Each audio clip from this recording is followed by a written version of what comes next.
All right. Hi, live stream. We're going to be starting up in 30 seconds here.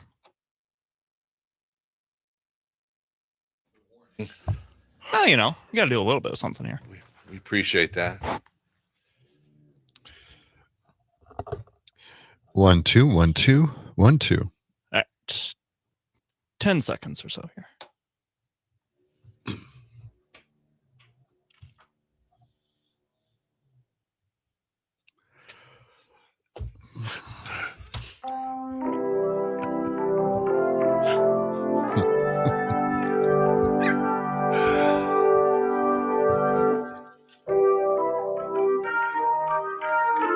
From Milwaukee traffic to Northwoods gossip, they've got some thoughts. John and Gordy in the afternoon.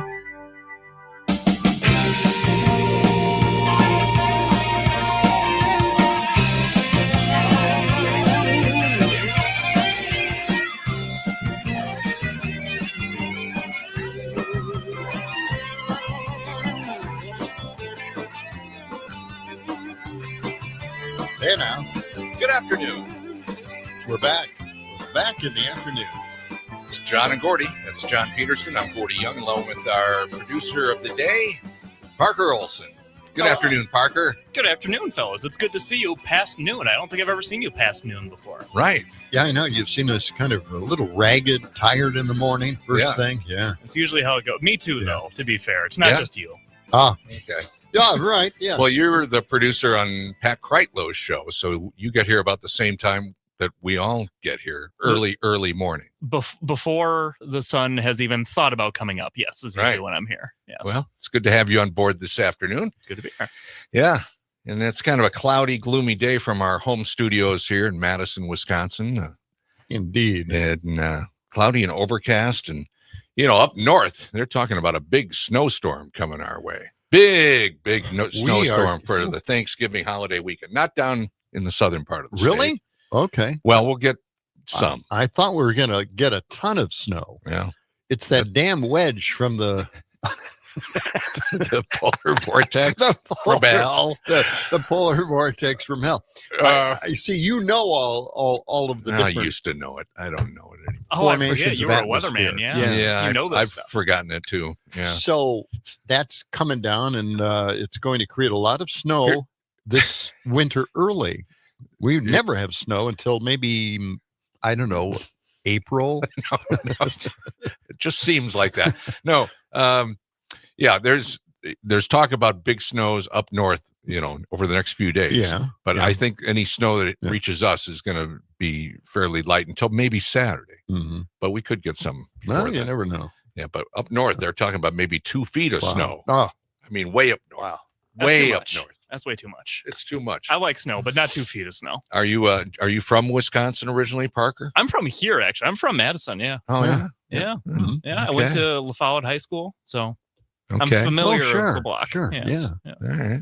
Yeah, it's Do you tough, take tough care? school, man. I mean, you know, you really have to be in a gang in order to survive there. That's what people kept telling me. I was like, where is it? I'm not in it. So, Well, I Anyway. bet Catherine's going to like that. what? Catherine? What? Her daughter doesn't go. Oh no, our daughter. I believe East High School. East is where High she School, goes. that's right. Oh, Yeah. East. Yeah. Yeah, All and right. Catherine's on vacation now. Yeah, you know, yeah, she's out of town. So Can't use her intro very often now. I know it. Give that a rest for a few days. I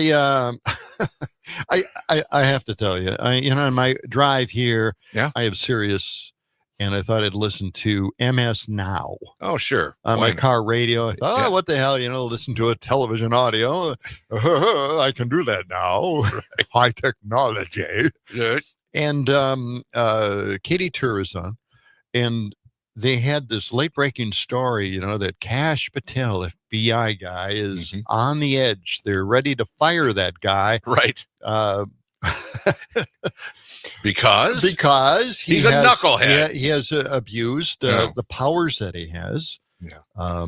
Flying his girlfriend around. With a SWAT team. Is that wrong? What? Did I? No, didn't know that. Did I not see that in She the has her handbook? own SWAT team helping her out. All right. then. So they're Just thinking, protecting her. they think, yeah, for whatever reason, right? I mean, everybody wants to get even with Kash Patel. Anyway, the thing that bothers me about this is that they had two professional reporters on with Katie Tur, and she's already a reporter. So there were three reporters talking about the rumor that Kash Patel is on the edge, the knife's edge. And I was thinking, well, okay. And then that went on for another 5 minutes. And then after that, well, okay, I got it. Now I got the message. It's a rumor. And every one of them told the same story. Well, I did get the report that there is a possibility that, and every one of them said the exact same thing for 15 minutes. Now, Really? I wanted to hear the story that she promoted coming up. And I never got to that story. Oh, that's too bad. Yeah, she was going to talk about the nurses were angry. And I thought that's probably because they're not considered professions anymore. Oh, right. For college, and Yes. and getting assistance and grants. Mm-hmm. So I thought maybe that was the story. I want to hear the update on that and get some news for you. Yeah. And no, yep. I heard about Kash Patel being on the knife's edge. Oh boy, he's ready to go. It's He's just a rumor. yeah, Yeah. and it's just a rumor. Right. So it just it why don't they just come in with a report? We got this report. Yeah. Possible firing of Kash Patel. Yeah. And then leave the studio and then go on to something else. Unsubstantiated rumors. Yeah. Yeah. They spread like wildfire Well, they do on if you take 24/7 15 news. minutes to talk about it. Well, yes. Okay. Well, we're just getting started on this. It's Tuesday, right? I've lost track of time. Yeah. But the phone lines are open if you want to jump in with John and Gordy. 855-752-4842. That's 855-75-CIVIC. And we're also taking your texts. You can get on the Civic Media app. Free to download, free to use, and send us what's on your mind.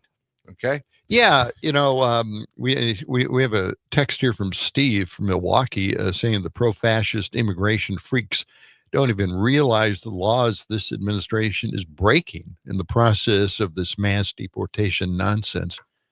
And Yeah. we're going to get to one of those stories about the violations and doing things that are illegal Mm-hmm. just a little bit later on here in the show. Okay. We do have Jim Santel Ah, as our guest a little bit later on, about Yeah. 3:35. former U.S. attorney. Yeah, he'll be with us. And I think we have a call here from we do. Okay. Cindy. Cindy is on the line here. All right. Where is she from, Parker? Just yell it out. From Appleton. Apple. All right. Okay. I should know that by now. Cindy, welcome to the program. Good afternoon. Hello. Well, I have a local comment and a national comment. All right. My first comment is, I did some shopping today, but I'm going to like a grocery store that is locally owned. It's not a corporate owned store. All right. So I All right. feel a little better about that. Anyway, while I was there's a big sign that says, "Turkeys, we will not get any more." No, So I was kind of surprised. So Hmm. I didn't know we had a turkey shortage. we don't. I find that hard to believe. Yeah, there is no turkey shortage. The prices are down low because we have a lot of turkeys. Maybe So it's just the that price store. per pound is reduced. So I mean, I just saw a story on it last night. So yeah, we have a lot of turkeys around. Maybe just that particular store. Yeah, must be. Yeah. What store was it? It was the Piggly Wiggly and Little Shoots. Oh, darn, those Piggly Wigglies. Oh, the Piggly Wigglies. Yeah. They have one up in Sauk City yeah, here. they do. Uh, Yeah. I love the Piggly Not enough of Wiggly. them out there. Yeah. So Well, what, anyway, apparently they didn't order properly. But Yeah. my national comment was with this whole Pete Hegseth thing. How many uniforms has that man donned in his lifetime? well, Well, Where you going what do you with mean this? by that? What, Where- what are you saying? Well, he's after Mark Kelly. Mark Kelly is an honored hero and who's worn several different uniforms, both for our civil service and for our, I believe he was an Army or Navy, whatever, and also an astronaut. What uniforms has Pete Hegseth, besides maybe a busboy or something, has he worn? well, I don't think he. I don't know. Well, Pete was was kind of a scary individual in the military because he had tattoos that people were questioning, and they didn't know if they could trust Pete Hegseth in the military. So now this guy is in charge, and now he doesn't trust anybody else who is questioning his power. It's really a power play, isn't it? I mean, Hegseth and Trump, their power is being questioned, and they don't like it. In fact, why don't we get to the Hegseth story right away? Just to recap, though, Pete Hegseth served in the U.S. Army National Guard from 2002 to 2021 with deployments in Iraq, Afghanistan, Guantanamo Bay. Okay. Yeah, but he's kind of scary. Yeah. And well, that's the point. I don't know. If to go after a guy who was a former astronaut. Well, I know. On top of that, right? Yeah, hero. Yeah. It's crazy stuff. Cindy, I'm going to get to that story. I'm going to play something from Rachel Maddow last night. All right. Let's get to that. Thank you, Cindy. Yeah, she had a comment about it, and she kind of led up to, the comments that Mark Kelly and another group of Democrats came out who were in the military, in the Secret Service. They came out and they just basically said, if you're given an illegal order, you don't have to fulfill it. You don't have to carry it out. Right. Okay. I mean, it's very simple. It's just a simple statement. Yes. And, it's in the code, the military code. And it's code of conduct. And the administration is having a fit. What do you mean?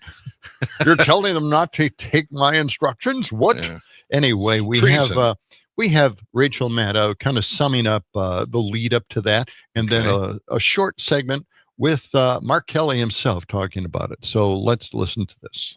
The senior military lawyer at Southern Command, which is the combatant command that oversees all the attacks on fishing boats that Trump keeps doing in that region. That senior JAG officer reportedly told his superiors that these strikes on these boats were illegal. But he was reportedly overruled and then pushed aside from the decision-making process inside that combatant command. Could amount to extrajudicial killings and therefore legally expose service members involved in the operations.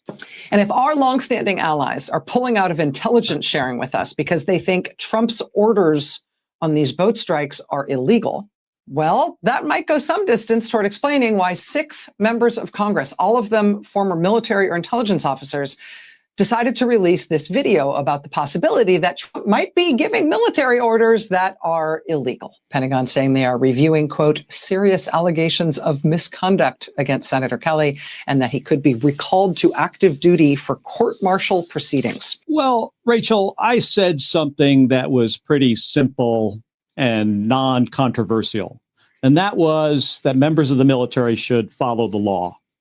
And in response to that, Donald Trump said I should be executed. I should be hanged. I should be prosecuted. He even went on and said something about go get them. I guess sending a mob to round me and the other folks up. So this is, I think it says a lot more about him than it says about me. He doesn't want accountability. But Rachel, I'm not going to be silenced. I'm not going to be intimidated. Were there specific potentially illegal orders that you were thinking about that were the sort of precipitating cause for you guys to get together and do that? You don't want to wait for your kid to get hit by a car before you tell them to look both ways. It's pretty simple. And if you go back to 2016, Donald Trump on a debate stage talking about, some action that he was going to take, he was reminded by the moderator that that would be illegal, that the military wouldn't be able to follow those orders. And his response, Donald Trump's response was the military would not refuse my orders. And also explain to members of the military that we have their backs. All right. Okay. So that's what Mark Kelly thinks, and he's got Gabby Giffords, who was shot. I mean, he comes with a lot of experience. Yeah. We'll continue that. We've got much more ahead. It's John and Gordy in the afternoon. In that town.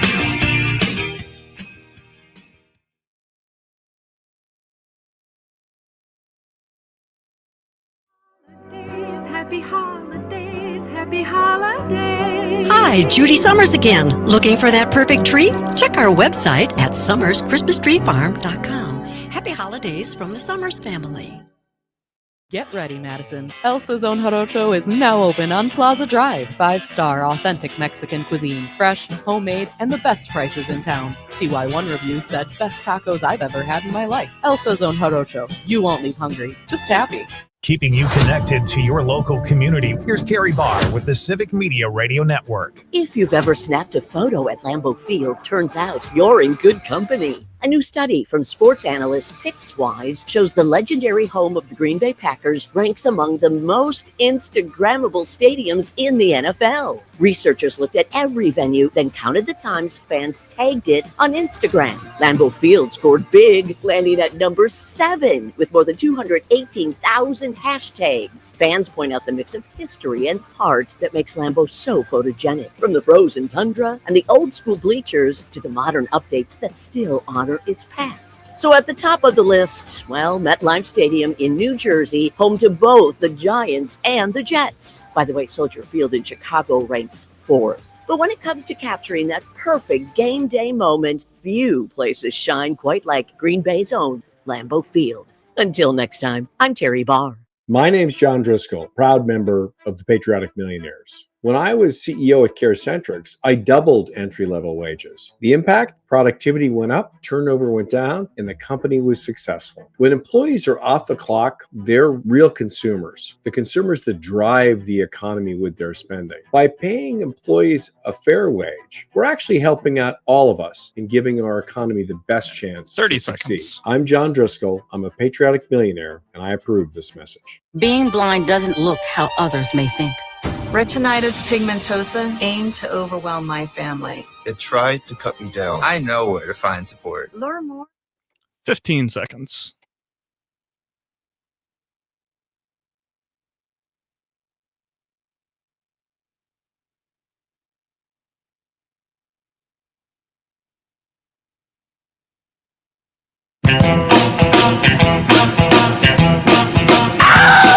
Goose-stepping mama on the cover chart. Goose-stepping mama taken by and large.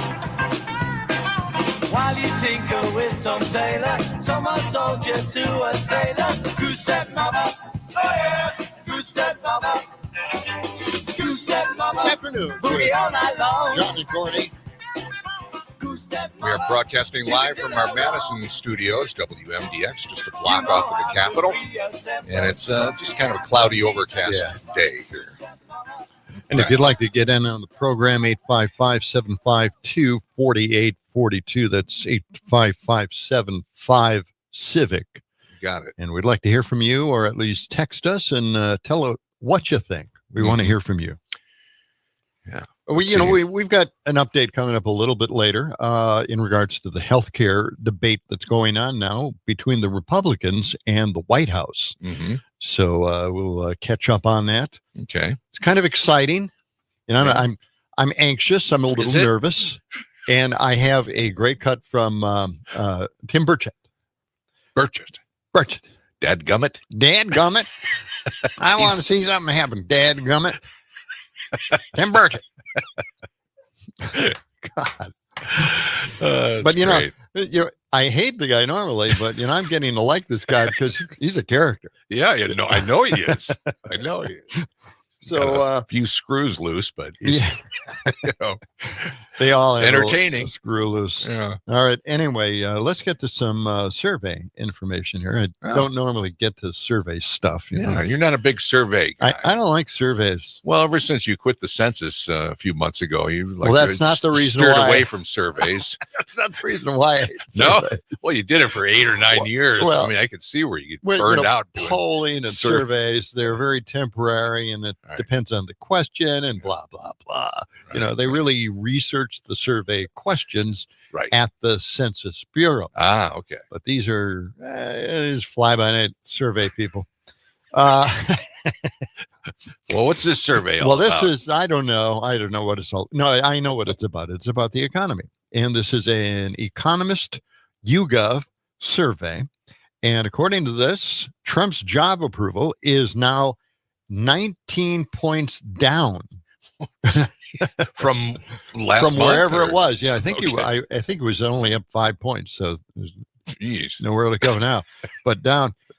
81% say the Epstein files should be released. Okay, that's a big thumbs up makes from sense, John yeah. and Gordy. Right. 50%. Because they're keeping track. All right. If no one listens to us, at least it's coming out in the surveys, right? Okay. 50% say Trump is covering the Epstein's crimes. 15% say Trump is covering up the crime. Okay.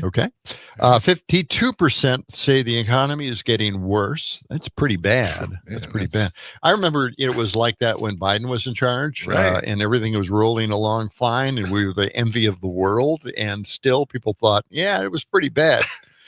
That's because the government. Well, let's just say that the MAGAs can really push a message. Yes, when they get a hold of a message, they know how to it's push on it. steroids. Yeah. All right. How about a 41% plurality say the ACA should be expanded?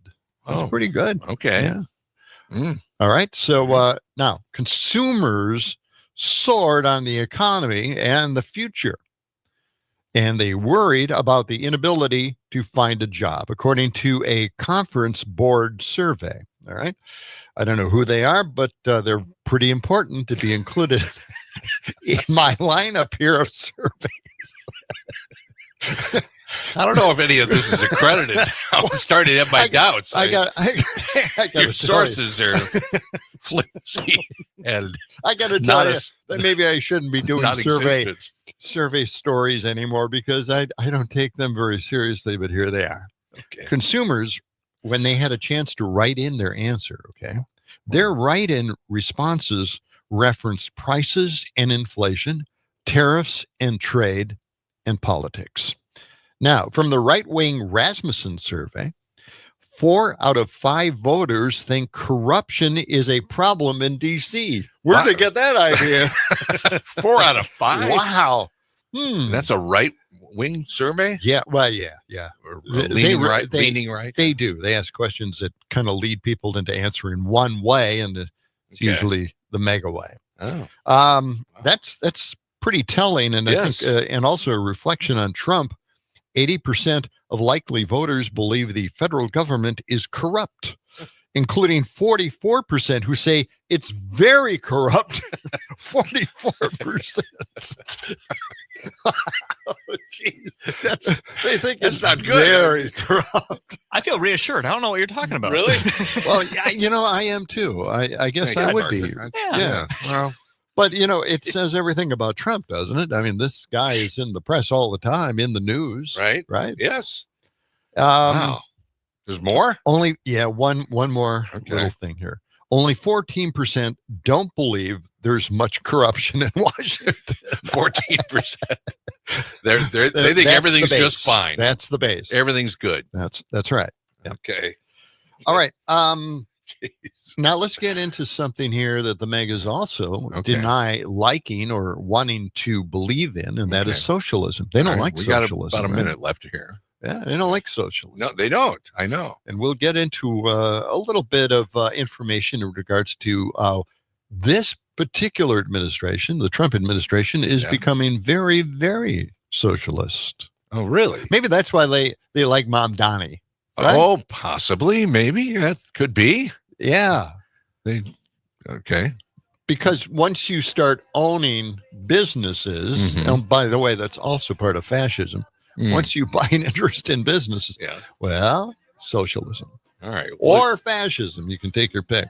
Very good. Well, we'll dig into this a little bit more here after we take a little break, and we'll be back with more. You can give us a call, 855-752-4842, or text us on the Civic Media app. It's John and Gordy in the afternoon, coming right back.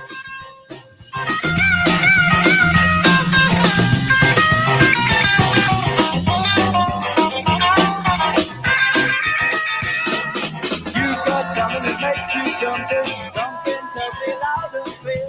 In the end, it comes to nothing. More nuance.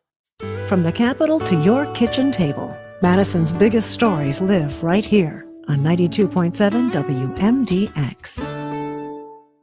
Lefsa. It is a holiday tradition for many in Wisconsin, but that holiday tradition faces some challenges. I'm PM Yankee with a quick update on what's happening in food and farming news on a Tuesday. We'll take a closer look at the LEFSA business next. No one should have to navigate herd health alone. Luckily, you don't have to. A successful operation requires teamwork. Visit bio-vet.com and let us help identify key challenges and offer expert solutions unique to your situation. We evaluate your full herd health plan and make economical recommendations to your operation. Learn more about our team and products for herd health at bio-vet.com. Innovation, that's BioVet. Marshall Olson operates Countryside Lefse, a company dedicated to creating that soft Norwegian flatbread so many in the upper Midwest enjoy, especially during the holiday seasons. It's made with real potatoes and flour, but Marshall Olson says although the kids may enjoy the Lefse, they don't necessarily see a future in the business themselves. If the work environment stays as it is and the young people are not willing to do work that's more physical, then that'll be hard. You could have robots, that could do something like this possibly. You could have the workforce change and you have workers again. And that would be like you see AI taking over so many industries and firing people. Those people are going to be displaced, and you might possibly get some of those coming back into jobs like this. It's very up in the air. Marshall Olson, owner and operator of Countryside Lefse, in business for some 65 years now. He says they bake year-round, but they see their busiest season run from late October through the first week in January. Hey, Jim. Bob. Quite a season, huh? Yeah, there was a lot stacked against us, but that's where having a solid plan and, data-driven insights instead of just guessing really made the difference. Yeah. Yep. We looked at soil types and other research to make sure every acre had the right seed to maximize ROI potential. That's great. I was referring to the Greyhounds being undefeated. Oh. Cropland seed. Anything but typical. And a shout out to a Wisconsin 4-H educator that is now a part of the National Hall of Fame. Sally Schenicke, who is a retired 4-H youth development educator from Dodge County, now living in Oconomowoc, was inducted into the National 4-H Hall of Fame in Atlanta, Georgia. She started her 4-H career at 9 years of age and basically laid the foundation for a 32-year career that would touch the lives of thousands of 4-Hers. Congratulations, Sally. That's a look at food news on a Tuesday. I'm PM Yankee. Local news, real voices, and conversations that count. That's Madison. And that's 92.7 WMDX. I'm meteorologist Rodney Price. Clouds, drizzle, and a little fog for your Tuesday afternoon with highs in the lower 50s, a light south breeze. Tonight, rain will be likely, changing to a little bit of snow overnight. Lows near 30. An inch or less of accumulating snow Wednesday. Right now, it's 48. Hey there, Wisconsin. Tom Hartman here. Democracy is not a spectator sport, so join me each and every weekday right here on Civic Media for the Tom Hartman program from 11 a.m. to 2 p.m. Covering the news of the day and sharing ways for you to get off the sidelines and get active in your community, because change starts with you. Get involved and tune in to the Tom Hartman program Monday through Friday from 11 a.m. to 2 p.m. right here on your local Civic Media radio station. This is Robert Pilot of Native Roots Radio. On our show, we share stories from Turtle Island, highlighting the people and issues shaping our communities. From protecting water to treaty rights and preserving languages and traditions, we cover it all. Hear voices like Arvina Martin of Emerge Wisconsin, Dr. Stately, Robert Lilligren, and more. Because Native issues are human issues, and human issues are Native issues. Native Roots Radio, weeknights at 8 on your local.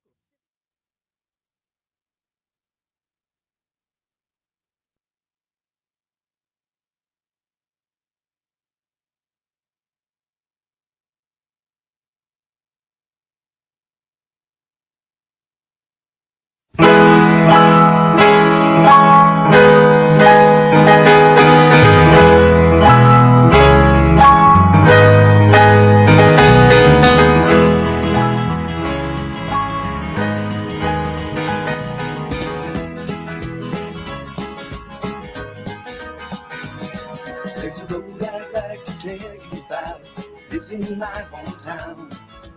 Lakeshore Drive, the road is calling, it'll take you up or down. It's afternoons with John and Gordy. There's a Lakeshore Drive in a lot of towns around Wisconsin. Yeah, got a lot of lakes. We're on the Civic Media Radio Network, and we're broadcasting directly to you, and we'd like to hear from you. Get your input on the stories that we have. We're talking about Kash Patel being on the edge. You might be fired soon. We'll see what happens. But Matt out in Middleton suggested so you can be too incompetent for MEGA and the Trump administration. Actually, quite surprising. Probably Isn't good it? news too, Matt. Yes. Yeah. Yeah. We didn't think that was even possible, No, but no. here we are. I know. But it's just a rumor. That's all we have is a rumor. Yeah, right? A lot of people are talking know. about it. Yep. Yeah. A lot of reporters are in on the story, Good. talking about it forever.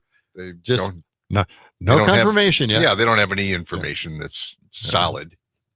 So we'll what- keep an eye on it. Yeah, truly. I mean, it was so obvious that the guy was incompetent and an idiot. The products, right? The cash products that he has out. Yeah. Where you can go on and get these, Different things. Yeah. Different swag. Swag. Yeah, Yeah. that's what it is. Now, look. Well, but the thing is, with the Trump administration, people come and go. I mean, they'll show him the door. Oh, he's on the outside now. Got to get the Fire him. grift before they leave. Yeah, they fire him, and then somehow mysteriously a few months later, they're back. It's like Elon Musk showed up the other day at the White House at some event. Isn't that crazy? So he's back. He's in step. good graces again with Trump. Yeah. So they come and they go, and then they come back again. And then there was a story saying that there is no Doge anymore. Right. And then today there's a story saying, yes, there is a Doge. I have the feeling they're just kind of making it up as they go along. I know. That's what I'm getting the feeling, too, that they really don't know what they're doing or saying anymore. It's just, okay. And as far as we're concerned, Doge is ever present in the Trump administration. But anyway, let's get to the socialism aspect of it. According to the headline, $10 billion and counting, Trump socialism snaps up stakes in private firms. All right. Okay. Former right-winger, now commentator Rick Wilson wrote this.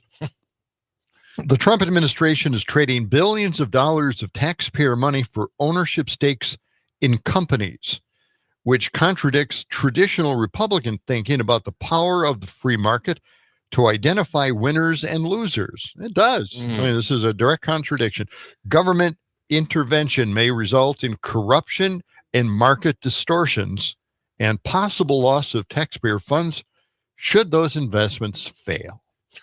And when you think about it, really gets down to the bottom line is it could devolve into arbitrary deals to help friends in certain businesses. Oh, right? Gee, how would that? Right. Just now, a coincidence? Yeah, right now they're taking, interest in all the big companies, the huge company, NVIDIA. But at some juncture, they may actually start just helping friends and neighbors start their businesses up. Well, right. Yeah. And you want to read that comment or? Yeah, that's Steve. He Steve from suggested NVIDIA is a perfect example. Yeah. Yep. Exactly. Now, this is socialism.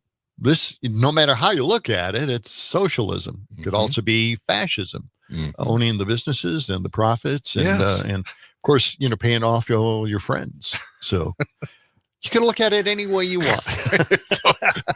Well, it's a whole new phase that we're going through in our government. Changing our stripes. Well, isn't that the way it goes? It is the way it goes. We got to have something to replace democracy. So. And business is the thing that will replace it all. Apparently. The data centers, the AI data centers. But here's an interesting story about business. As you know, the oligarchs, the big billionaire businessmen that are out there controlling this country and what we think, our social media, and also eavesdropping on us and watching our habits and our driving habits. We got a driving habits story coming up in a little while here. But the lever has something called the Lever News. Okay. Sure. I would say lever because I grew up watching horror movies. And they were all British films, and they said, pull the lever, you know? And I always thought lever. Yeah. But it's actually lever. Okay. I think it could go either direction. Well, can it? I wish that were true. I feel like I'm always, I don't know. No, I think everybody is sort of settled on lever, though. Yeah. Yeah. Rather than lever. Yeah, it should be lever.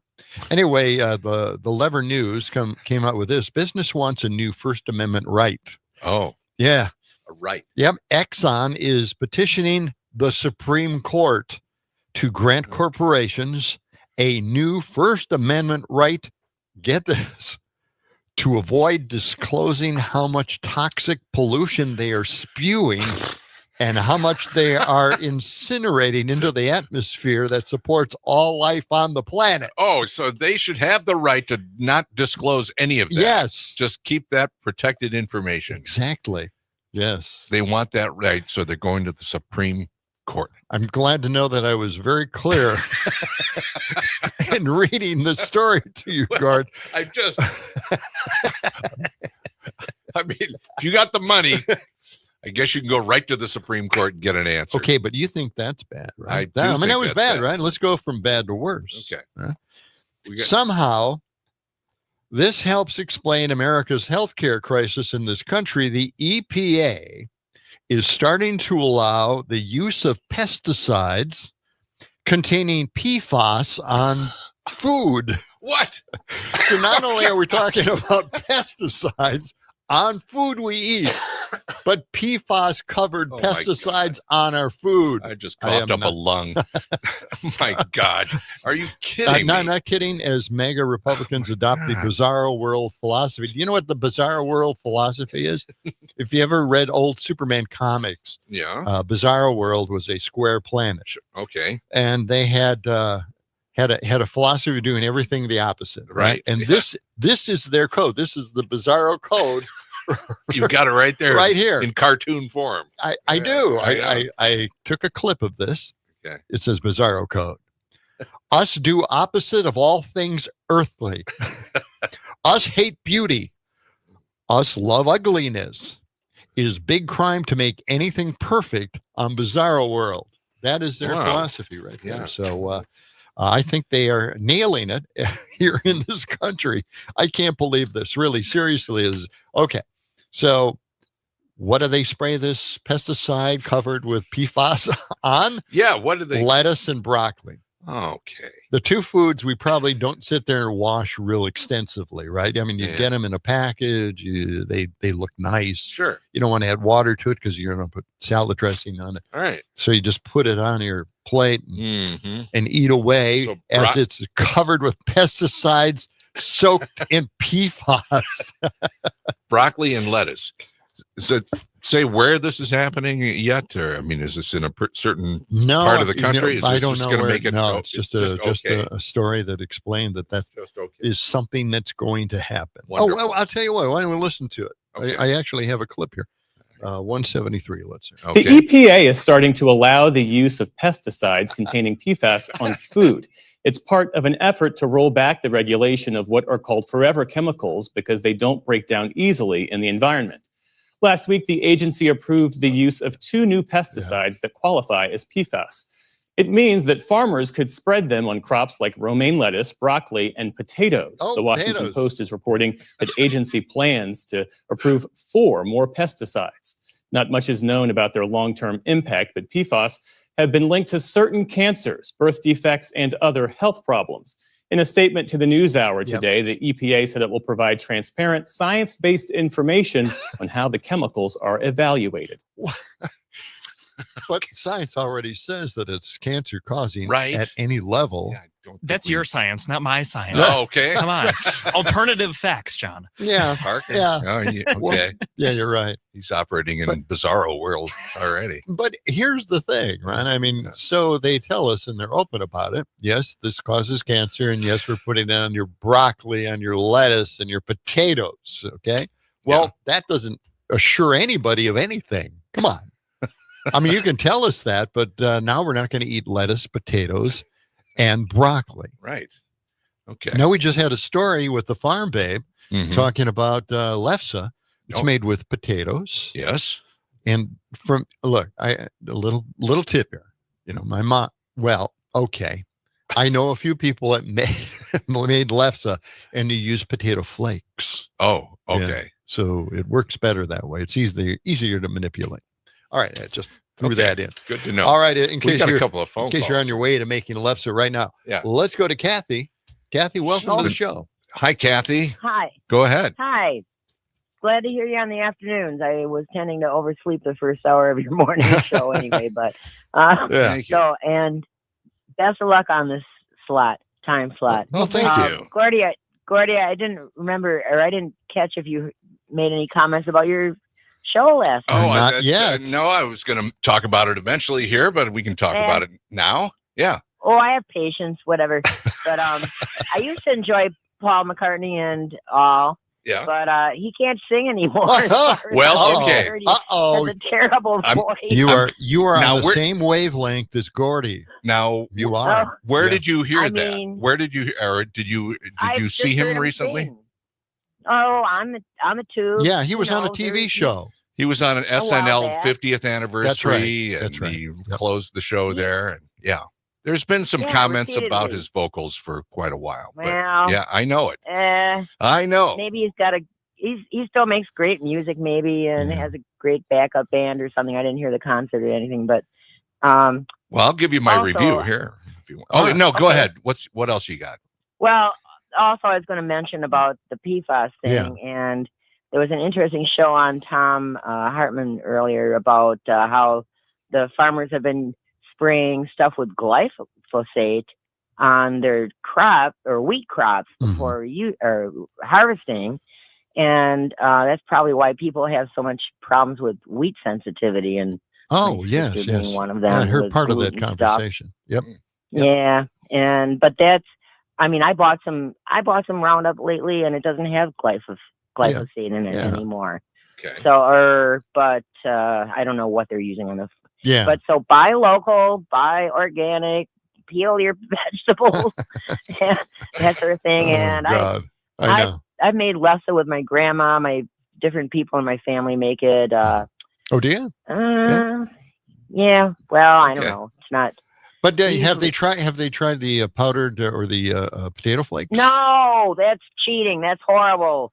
You have to boil the potatoes and put them through a ricer and do it right. I have a box full of recipes that I inherited from my grandma that it has this or different aunts recipes with what do you call it? Dried flake potatoes. Yeah. All right, potato Kathy. flakes. Yeah. What do you call them? Potato flakes. Potato flakes. Yeah. There you go. can All right, do it Kathy, with hang on now. We're going to come back from this break, and I'll give you my review of the Paul McCartney concert in Chicago last night at the United Center, okay? We're coming right back with John and Gordy. When you hear that beat, dance, get up off your seat. Dance, let your back home slip. Let's go to the place on the sunset.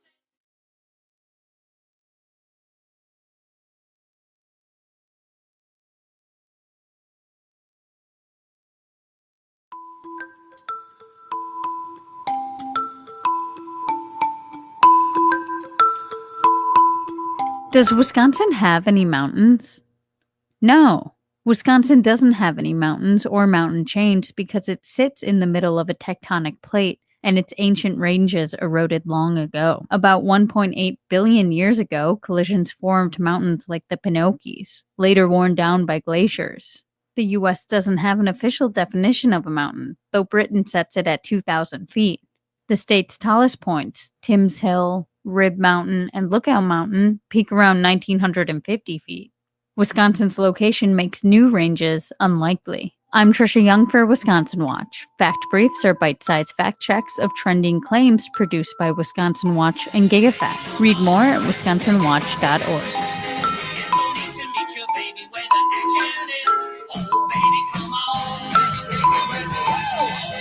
I love playing sports, especially for my school. And that's because school sports are special. It's where it's safe to fail. It's where we're taught resilience, where our fear becomes confidence. is where we learn to get back up after every fall.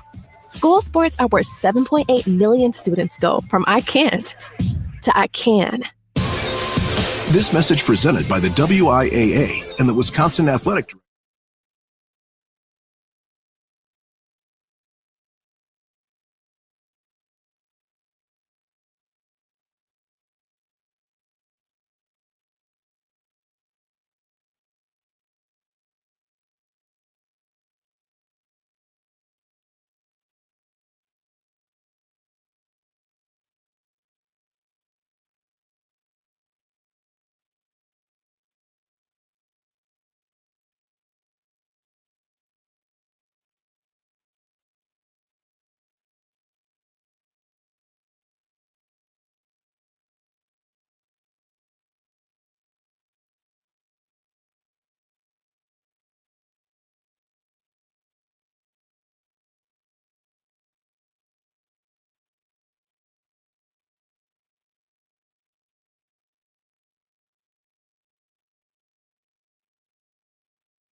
Baby, I'm amazed the way you love me all the time. And maybe I'm afraid of the way I love you. Baby, I'm amazed the way you pulled me out of time. You hung me on the line. John and Gordy, little Paul McCartney there. That's right.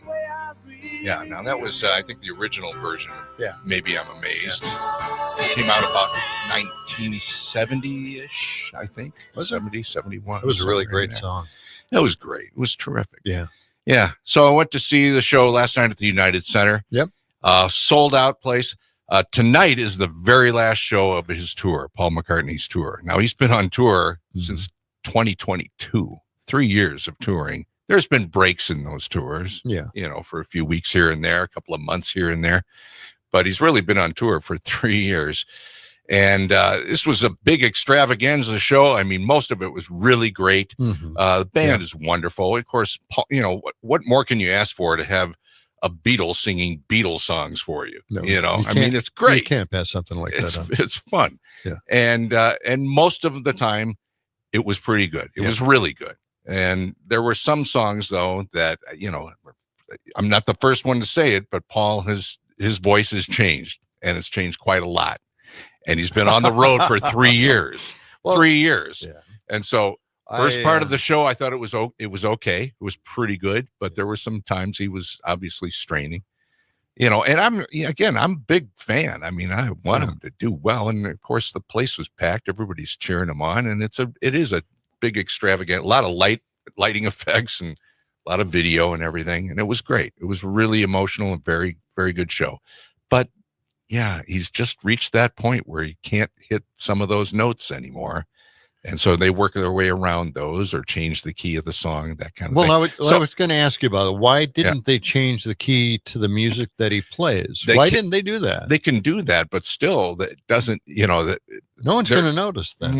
Well, the thing is, the quality of his voice has changed right across the board, I think. Just my opinion. So across the board, it doesn't matter what key. Yeah. Yeah. And, he strained a lot toward the end of the show. But again, he's been on tour for 3 years. So, time to give it a rest, though. Tonight is the last night of the show. It might be the last show that he does. There's rumors that'll be it, but there's a rumor, we know what rumors are about. Well, So, but overall, I Patel mean, and it was a lot of McCartney. fun. It was a lot of fun, and Yeah. terrific. It was, the crowd loved it. And, he's Paul McCartney, and he's 83 years old, still chugging along. The show was 2 hours and 45 minutes. Yeah. Yeah. Well, I That's know a lot. I know That's when a he lot. appeared on SNL, the 50th anniversary. Right. It was the very last performance on the show. Yeah. And it was supposed to be climactic. At the same time, the next day we came in here. You asked me, well, what do you think of Paul McCartney's voice? And I said, it's not too bad. And you said, it's awful. Well, do you have that, Parker? Yes, I do have that. Saturday now. Night Live. Just let's play a snippet of that. Let's see if who's right here. All right. Okay. Okay. Once there was a way Oops. to get back homeward. See what I'm saying? Yeah. Wait. Once there was a way to get back home. Now sleep, pretty darling, do not cry. Okay, you know where I'm going here. I know what you're saying. I will sing a lullaby. And it's funny because later, when he really had to crank that voice, right, he was able to do it. Yeah. And I was wondering why he had such a hard time just with this a lot of this quiet part of the song. Yeah, a lot of it, it's, breath control, and his vocal cords are also 83 years old and are stretched out, and, Well, I don't know. Just, you remember when Sinatra started getting old, and our parents would say, well, it's time to hang it up. Old blue eyes. I never thought so, man. That guy was good no matter right what. to the end. Oh yeah. Yeah. Well, I'm not picking on him. I'm stating the obvious. Stating the obvious. Yeah. And I agree. It's not as strong as it could be. So it's a shame. It's because he had one of the most remarkable vocal qualities of any rock performer. Well, I think Barb out in Waukesha made the last 40 years. Astute observation. He sounds like he's 83 years old. Thank you, Barb, for that. Appreciate that. Yeah. Yes, he does. It does sound like he's becoming emotional during that segment of singing, and I'm sure, maybe that plays into it. Sure, I imagine. But yeah, and as you age, your vocal cords become more rounded instead of flat, and that changes your voice significantly. Says Al and Madison. Yeah. It's and Chris Casper said, hey, he's 83 years old. Okay. I know. We all want to give him a pass. I mean, it's Paul McCartney. Yeah. But it reminds me of, when Elvis was starting to get up there in years, and he was he couldn't sing as well as he used to. I mean, it's just a difference. All right. Because of age, you're giving him a pass, right? Yeah. Okay. I'm 95. So please give me a pass. You sound great for 95. Well, thank you. Wow. You're not doing too bad. I didn't even know you were that old. Jeez. All right. It's funny that we mentioned that, though, because in our earlier career, right, like 40 years ago, 30 years, whenever it was, in the 90s, 80s and 90s, a lot of people said that our voices sounded so close, they couldn't tell who was John and who was Gordy. That's crazy, isn't it? Now, it is to us, but it is, yeah. But now we don't get that anymore. No. So your voice changes over the years. Okay. And you're happy that you don't sound anything like me anymore. Exactly. I don't get blamed for your shenanigans anymore. Before I was able to blame you. Yes, that's right. We could blame each other. Okay. We got a break for news and weather and sports, and then we're back with the second hour of John and Gordy of the afternoon.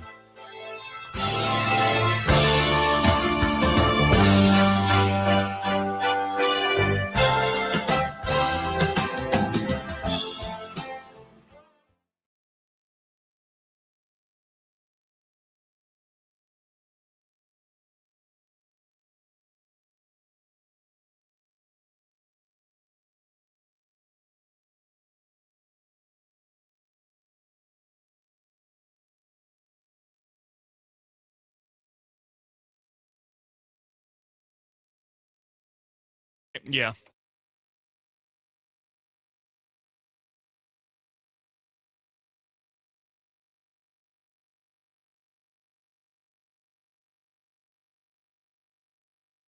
school property or to have contact with students. Of course, they say they will continue to cooperate with the investigation moving forward. Police still actively searching for Turner. Authorities also saying that more charges are potentially pending. President Trump says he's sending a special envoy to meet with Russia's president after Ukraine agreed to a tentative peace plan carved out in talks this week. Earlier, the president issuing pardons for 2 turkeys, Gobble and Waddle, at a White House Thanksgiving tradition. And today is the busiest air travel day of the holiday period. This is ABC News. Your neighbors are talking. Leaders are deciding. Madison's story unfolds daily on 92.7 WMDX.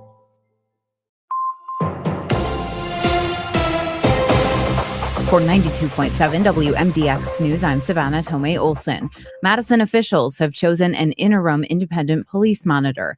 That position and the office behind it were created in 2020 to give oversight of the police department, but work has struggled to get off the ground.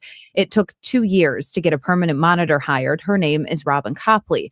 She ended up resigning last month, citing severe health issues, stalling work again. Last year, during the budget process, city leaders questioned the office's success. The mayor even suggested axing it altogether. This year, during the budget process, 3 alders added a last-minute amendment that would have defunded the Office of the Independent Monitor and the Police Civilian Oversight Board. Ultimately, that amendment failed. Now the board has chosen an interim replacement. Her name is Mika Glass-Blake, and most recently, she was the head of police accountability for the Baltimore PD. Here's what she said during a meeting a few weeks ago. I believe in the power of oversight done right. Oversight that is built on people, policy, partnerships, and practices. And what drew me to this role was really the ordinance and the work you all did to even set up and create the office. Glass-Blake will go through orientation next month and fill the role for 9 months. According to the city's job posting, during those 9 months, she'll make between $90,000 and $122,000. Now, the Civilian Oversight Board starts searching for her permanent replacement. And thousands of families have a Thanksgiving dinner because of a huge yearly donation drive. Goodman Community Center has been putting together baskets for Thanksgiving for almost 40 years now. They include everything you need for your typical holiday meal: turkey, stuffing, mac and cheese, cranberry sauce, all the good stuff. Yesterday, they finished distributing meals to thousands of people in Dane County. I'm Savannah Tomei Olson, 92.7 WMDX News.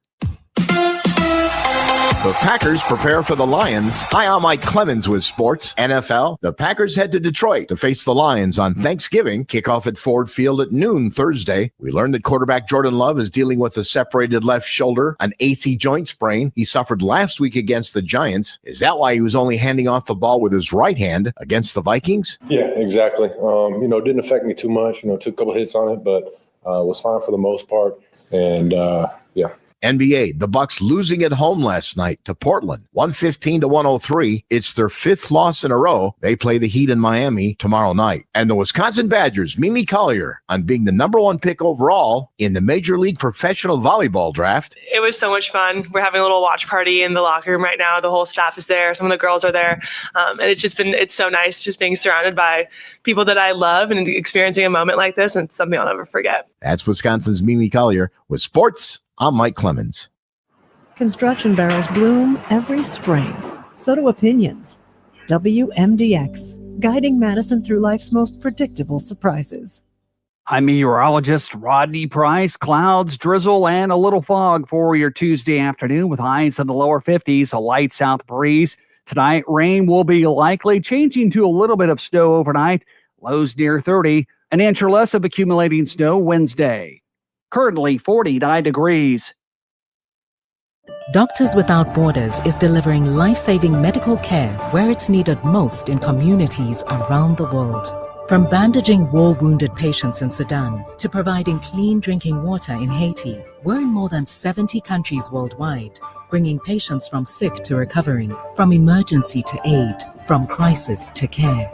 This life-saving care is made possible by a global movement of supporters like you. Thank you. Pete Schwaba. Madison-based film critic and the CityCast Madison newsletter editor, Rob Thomas. Christmas to me is like the least sexy holiday. Like there's Halloween, kind of a sexy holiday. Maybe Valentine's Day, sweetest day, but like, I don't know, Christmas, like even Arbor Day is sexier than Christmas, I think. Interesting. I don't remind me not to spend Arbor Day with you. I get a little frisky.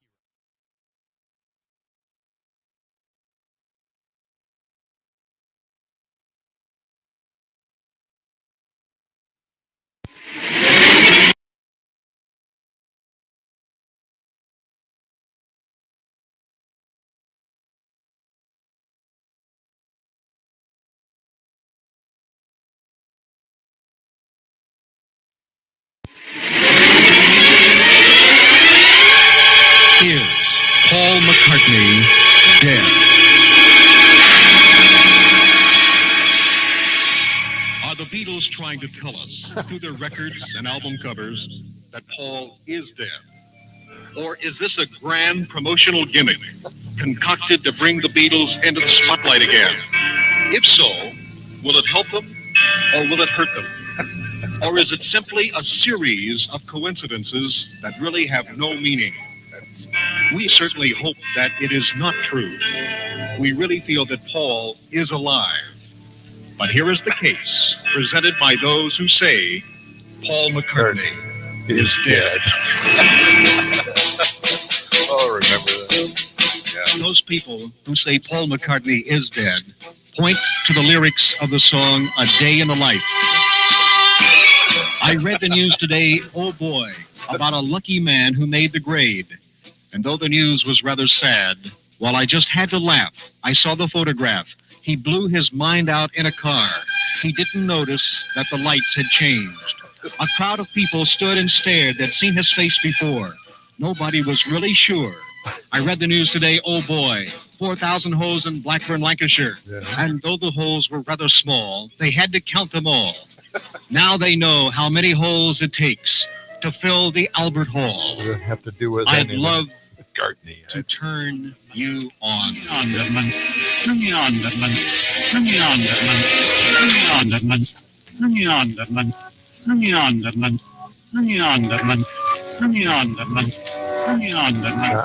right. He's dead. He's dead. So, yeah. Is there more to that? There is. Oh, boy. Much more. So dramatic. Well, death is dramatic. Those who say Paul is dead point to the fact that the Beatles had a look-alike contest, which was won by William Kemble. They also point to the inference that Paul may be taller and heavier today than he was a few years ago. The fact that Paul has lost his dimple. Yep, he did. Oh, those people who say Paul McCartney is dead also point to the new Beatle album, Abbey Road. If you will notice the front cover, there is a picture of the four Beatles walking out of a cemetery. Led by John Lennon, dressed in white.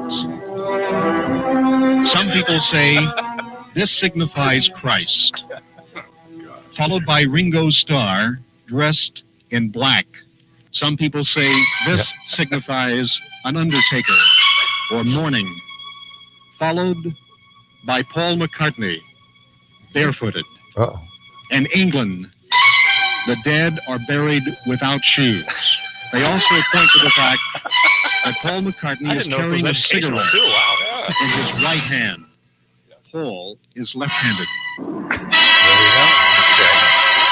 We left out George. The fourth Beatle in the column is George Harrison, wearing blue jeans. Some people say this denotes a gravedigger. I told you. They are walking out of a cemetery. A lot of people on the wear street jeans back is a morgue wagon and a Volkswagen. The license number of that Volkswagen is 28IF. 28 if. If Paul were alive, he would be 28 on his next birthday. Is Paul McCartney dead? Oh, well, I'm convinced he... We don't think so. We certainly hope that it's not true. What do you think? I don't know how it began, but it's the stupidest thing I've ever heard. I think it's a promotion. Yes, he died in an earthquake in Mexico. in 1917. He's alive. Okay. There you go. Enough. I know, Wow. I know. It's very That was all. crazy stuff. Wasn't that put together by some New York DJs? No, it actually Where was. was it? I think it was sent nationwide to local radio stations. Okay. And they were They just left ran with the with it. responsibility of putting it together. It just because ran that's with one it. of the announcers in Milwaukee at the time I was living there. Yeah. So. Yeah, I remember. This went on for a few months. Yeah. And then finally, Paul McCartney came out in front of the Are you press. deaf? I'm not dead. I don't think I'm dead. Crazy stuff. Yeah. Anyway. Well, anyway, I thought you'd enjoy it. Yeah, You thanks know, for sometimes you thanks get for a- bringing that yeah. back. But, Man, what the well, heck? Paul's not dead, but he is 83. So Well, we'll see. But he's in great shape. He still does yoga every day. He stands on his head for like 20 minutes a day. Oh, Seriously, okay. you tried doing that. No. I used to try that a long time ago. He's a vegetarian, not a vegan, but a vegetarian. Yeah. So, All right. anyway, well, we wish him well. His from- last night of the tour is tonight in Chicago. All right. Boy, what a deadhead you are. well. Following the No, dead Paul Beatlemaniac. McCartney all over the place. Okay. All right. Anyway, let's talk about life here, the ACA. Okay. Does it still have life? Yes, indeed. Legislation that would extend the ACA tax credits for 2 years. Yes. 2 years. This is coming right from the White House. So let's listen to cut 169 and hear what it's all about. Okay. Here we go. It's called the HOPE Act, and lawmakers believe that's exactly what's included. Not necessarily a permanent solution to the healthcare affordability crisis, but hope that a solution can be reached. In a rare showing of bipartisanship, 4 representatives, 2 Democrats, 2 Republicans, are reaching across the aisle to help their constituents. Their main focus, the issue at the very heart of the government shutdown, healthcare affordability and the soon-to-be expired Affordable Care Act subsidies. We recognize how real this problem is, and we have to step out on a limb and actually get something that's concrete and proposed that addresses healthcare affordability. Representatives Don Bacon, Tom Suozzi, Josh Gottheimer, and Jeff Hurd laid out the plan on Friday, a 2-year extension on enhanced premium tax credits with an added income cap at $200,000 a year for a family of 4. That got the attention of Democrats, while Republicans were happy with measures making sure the system isn't abused. We're addressing that fraud by having very robust anti-fraud provisions in this bill in a way that doesn't hurt some of the. All right, so that's just that was a story yesterday, Mm-hmm. right? Right. And this anti-fraud thing is ridiculous because they're saying that people have a policy on the Affordable Care Act in the marketplace, but they don't know it. And if you've ever signed up at the marketplace, it ain't easy, and you have to really, really fill out a lot of forms before it ever lets you advance into the insurance programs themselves. Mm-hmm. So anyway, that happened yesterday. Now, it's changed just a little bit because the White House is on board. Yeah. And just as Trump was going to lay out his policy framework to address the cost of health care in the Affordable Care Act, Republicans started complaining. And now all of this is under discussion again. Oh, here we go. I'm not It kidding just- you. Yeah. Okay. Can't get anywhere on this. So Mega's complained it didn't bring people's health care premiums down. But here's the problem with that argument. Okay. It brings the health care premiums down. It does do that. It doesn't lower the cost of health care, but it brings the premiums down. That's why people want to extend the tax credits. It really does bring the premiums down. Okay. It goes, the premiums, the tax credit gets larger as the premiums increase. So you never pay any more. And that's one of the wonderful things about it. It makes it affordable. No one ever said it's going to bring healthcare costs down. No one ever said that. And you can't do that. It just doesn't happen in this age. Okay. Okay. But anyway, we got our favorite guy, Dadgummit, Tim Burchett. He's out there. He's out there, and he did this video in his car. Well, good for him. So I know. I know. I'm thinking, wow, that's being pretty good. innovative. I guess he's got a chauffeur or something like Okay. that. So let's listen to Tim Burchett's opinion on this thing. He actually titled it "Random Thoughts on Donald Trump's Proposal for Obamacare." Let's listen. Okay. A lot of folks are getting nervous because the President of the United States has the audacity to propose some changes to the ACA, the Affordable Care Act. It ought to be called Obamacare. That's what it is. It's not very affordable, actually. Some of the changes he's proposing, he has the nerve to say, going to put cap the limit on how much money you can make before you go on it. And also, everybody's got to pay a premium. And all that does is verify you don't have a bunch of fake folks out there. But everybody's going to freak out and clutch their pearls and get all wringing of hands. Look, that's the way you negotiate. You put something on the dadgum table, and then you fight over it. My buddy Gary Palmer out of Alabama, congressman, has a bill 1776. It's been in committee, and nobody's got the guts to get it out. It's just ridiculous. We got to quit pointing fingers. We got to start doing something with this thing. At least Trump's proposal does something over a 2-year period. It keeps people from losing their insurance, and it verifies that it's not a bunch of frauds going on. So anyway, I think it's something we ought to be looking at, but we probably won't. We'll probably kill it in the press and everybody, anonymous sources, but it gets us to the dadgum table. Look, I don't like the thing, but at least he's proposing some changes. And we haven't done anything in 15 years? Everybody's griping and moaning about it. At least Trump's got the guts to do something. Okay. Yeah. I say we ought to take a look at it. Thank y'all for sitting me here. Okay. All right. Thank you, Dadgummit. Thanks. Tim Burchett. You threw in a couple of dadgummits in there. He did. I think I counted 3. So yeah. And we're probably going to be saying that on the show awful. You think so? An awful lot. Hey, we want to remind you as we take a look at things. Pete Schwaba's show starts at 5:00 now. Right. And we're bringing Pete to Madison on December 4th. That's a Thursday night. And the reason Pete's going to be in Madison, and we're all going to be at the Atwood Music Hall to show the next screening of The Godfather of Green Bay. This is celebrating its 20th anniversary. Yes. And we put it all together with the Atwood Music Hall and our friends from Downdren's Distilling here in Cottage Grove in the Madison area. And we'd love to see you there. Tickets are only $10. A portion of that goes to the Dane County Humane Society. It's a fun film. It's a hysterical film, actually. Pete stars in it. He wrote it. He directed it. And got some great scenes in there and some fun stuff. A lot of it shot around Wisconsin. So again, that's Thursday, December 4th. You can, and 7:00 is showtime. Just go to the Atwood Music Hall website and find out more. This will be a lot of fun. It's great. It's great. really a really good movie. Yeah. All right. So fun times. Okay. All right. So I think we have, again, we got to get to Dick here on the phone, but first a text here from Brett. Okay. I now believe Paul is dead. Okay. I now believe.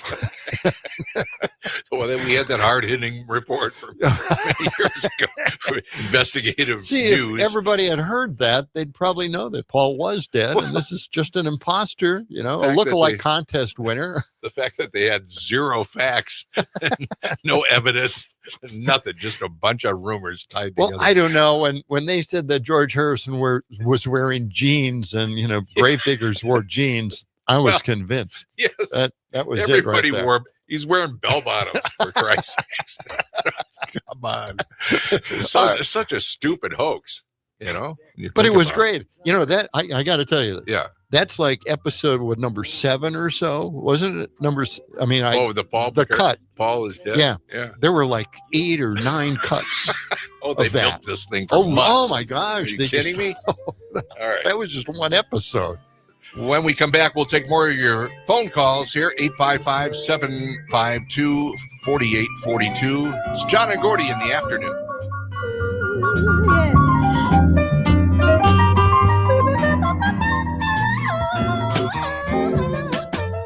Dogs run free.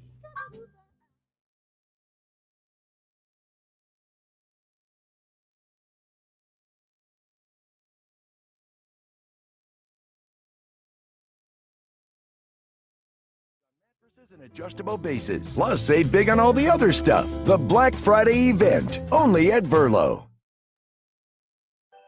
Are you like everybody else in the world who has no idea what to get everyone for the holidays? Well, you're in luck. We got you. Hands-free Skechers slip-ins. Because with hands-free Skechers slip-ins, you just step into them and they're on. There's no bending down, no touching, no fuss. Plus, Skechers slip-ins come in everyone's favorite styles and colors. And you can get slip-ins everywhere stylish footwear is sold, including a Skechers store. Or if you're too busy to shop in person, just get them online at Skechers.com, Amazon, and more.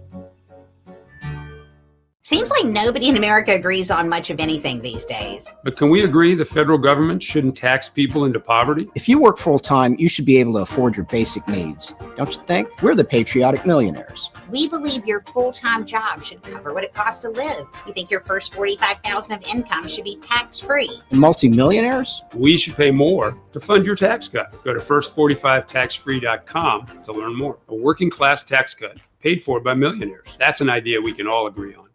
Where working people come to talk. It's the Rick Smith Show, weeknights at 9 on the Civic Media Radio Network. Join me for an honest approach to the issues American working families care about. No talking points, no focus groups. Get ready for a heavy dose of democracy, fairness, grit, and no apologies. It's current affairs from a working class labor perspective. Facts are center, science is real, and everyone gets a seat at the table. The Rick Smith Show, weeknights at 9 on the Civic Media Radio Network. Reading aloud to children sharpens their listening skills, expands their vocabularies, and nurtures a lifelong love of reading. That's why Reading is Fundamental, the nation's leading children's literacy nonprofit, offers free monthly read-alouds by popular authors through its Rally to Read program. Visit rallytoread.org to watch the read-alouds and discover exciting reading activities for school and home. Visit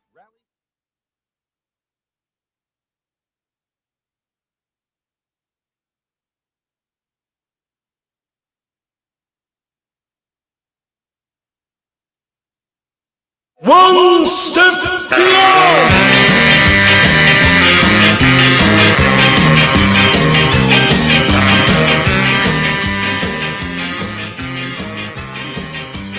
One step beyond. Yes, in the afternoon with John and Gordy.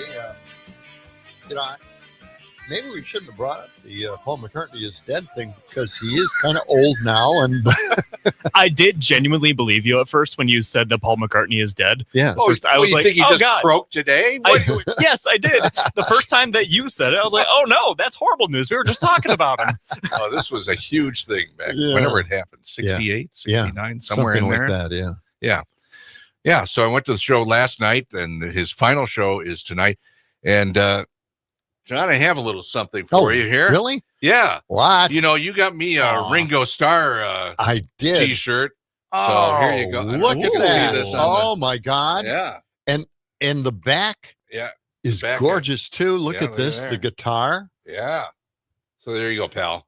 Oh, thank you. Yeah, yeah. Wow. Now it's extra sized, but they said they rent small, so it's like 2X. That's good. But if you can't, give it to Ann if she, if she likes it. Yeah, Ann is bigger than I am. No, women like to wear these big, extra long T-shirts. Well, and stuff. thank you, man. This But, is like enjoy it. super. Yeah. Well, you gave me that Ringo Starr. See, I'd gone to Milwaukee to see Ringo Starr. Right. Yeah. Just And a he couple didn't have months a ago. problem singing any of the songs. Of course, it was always in his range. That's right. Ringo's still going strong, man. Yeah. What's he, 85, I think? Yeah, I think so. Yeah. I think so. Should we check out Yeah, the phones let's. here? Dick has been waiting an He's awful been long waiting time. forever. I'm sorry, Dick. Probably All is. right. What do you got for us, man? I'm now 83. Waiting a long time. Why didn't they create an AI, Paul, and take him back to 1969? What right. a great Why not? idea. Oh. They did have a lot of very cool video, I got to say. I hate to bring this subject up again, but I'm going to one last time. Go ahead. Comey. Yeah. I mentioned the other day to you guys that I think that Trump should have actually been happy with the man. He got him elected the first time. Yeah. But I've rethought this. Mm. I think that's why he's mad at him. I don't think he really wanted to get elected the first time. Oh, and I surely don't think he wanted to this time. He only did it to stay out of jail. Yeah. Right. You know, He's not up to it. That's you talk interesting. about somebody that's not up to the job. I remember He's the first certainly time. not. I remember the first time. Mhm. That was what people were talking about, that he really didn't want the job. He just wanted the Yes, and he's attention. gonna create a show off it. Yeah. Yeah. So that said, it's the holidays coming. Yep. I'm ready to totally forgive him if he would just go away. Right now, we won't try and prosecute you. What an and offer. Put you in jail. It's out there. If you just go away after this first year, we'll forget about everything. Why didn't I think of that? Why didn't you just say go away? Just send him to Russia. Yeah. Just go away, way far we won't away. even try. We promise we won't try and prosecute you if you just resign. I know we kept going around the long way trying to impeach him, and all we had to do is just ask him to Make go an away. offer. Yeah, making him an Dick, offer. you nailed it. Yeah. Thank you, Dick. Yeah. Appreciate that. 855-752-4842 is our number. Okay. Got a few minutes here. Jim Excuse me. Santel, U.S. Attorney at Law, formerly, will join us in about 10 minutes or so. Now, I want to play this cut. This is an interesting alternative. This is cut 174. Just cue it up here. I've been living in Wisconsin all my life. all right? Yeah. And Republicans now are saying that if you don't like the way things are, you should move to a red state. Okay. Okay. Really? Yeah. Now you have to. Okay. I've got this is Treasury Secretary Scott Bessent, and this is his advice. Kristen, I can tell you that the Council on Economic Advisors has a study. You know the best way to bring your inflation rate down? Move from a blue state to a red state.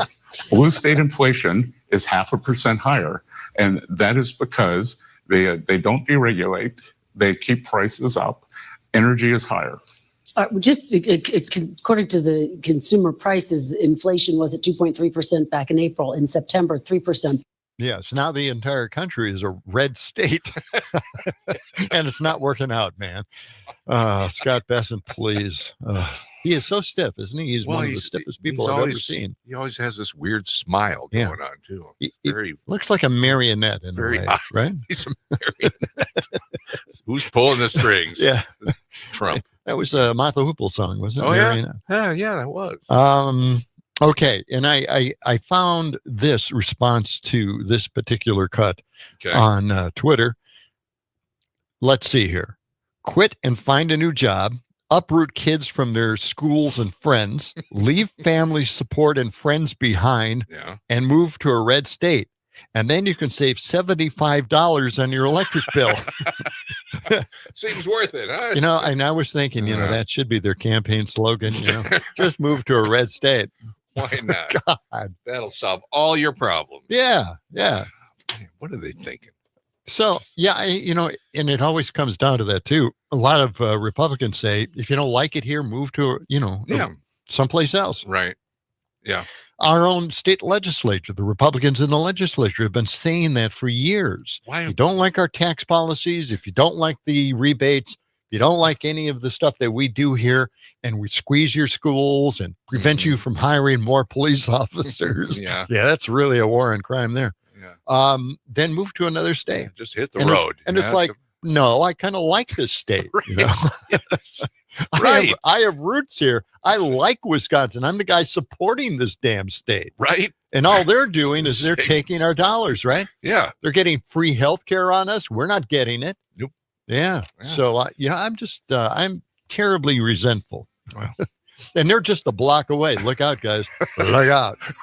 We're in Madison, right down the block from the Capitol. Yeah. Stay in the state. Okay, John. Remember when somebody poured beer over Robin Voss's head in the bar? That was just fantastic. Okay. I thought that would catch on. We're coming back with John and Gordy in the afternoon. Jim Santel next.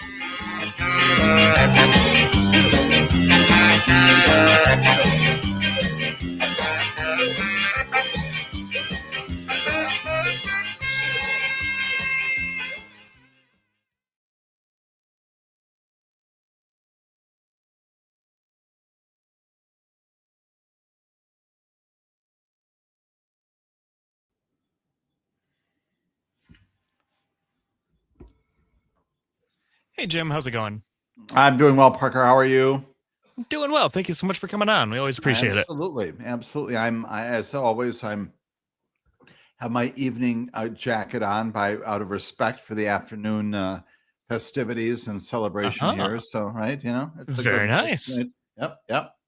And second time I've been annoying you today. So a busy day. Well, right? Well, if I don't get to talk to you live on Friday, I got to make up for it. There you go. Right. What are you doing for Thanksgiving? Anything exciting? Are you sticking around Madison or what? Sticking around Madison. We host at my house actually. Very nice. Then Friday, I think I'm actually going to come in here and get some stuff done because no one will be here to distract me. Don't you just hate people? I make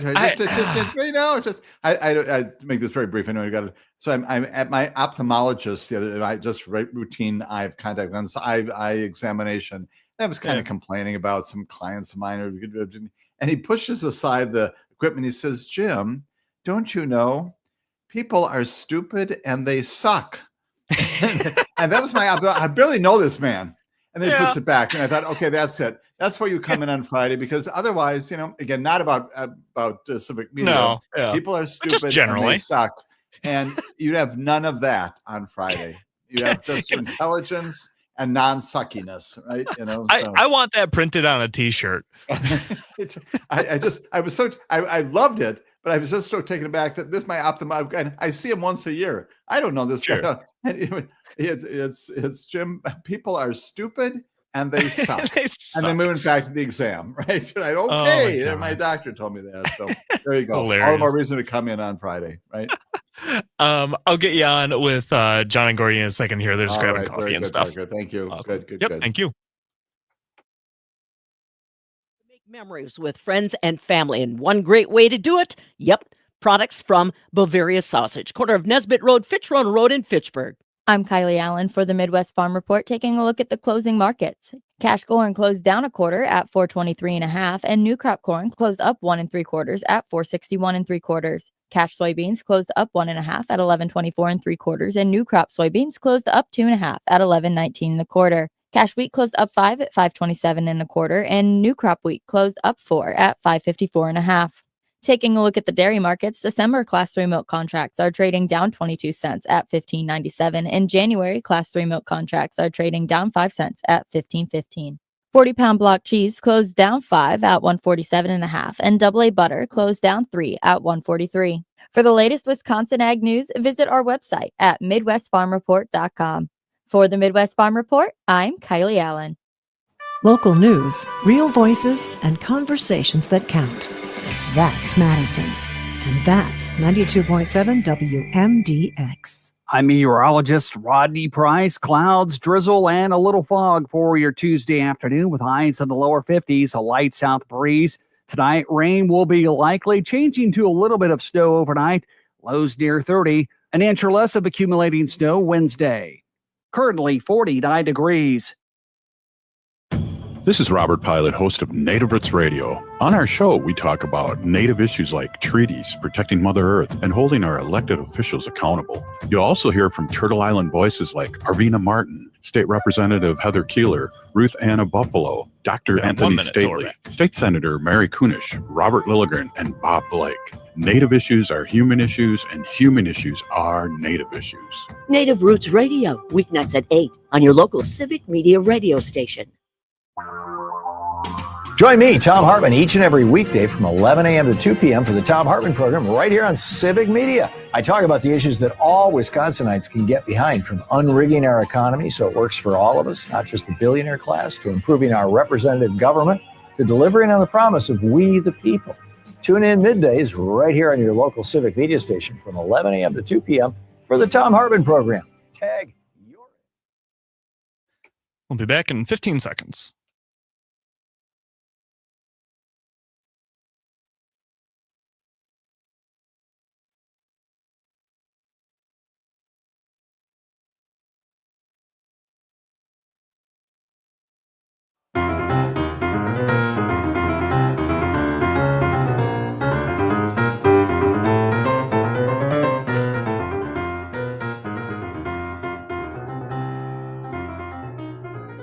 In the afternoon with John and Gordy on the Civic Media Radio Network.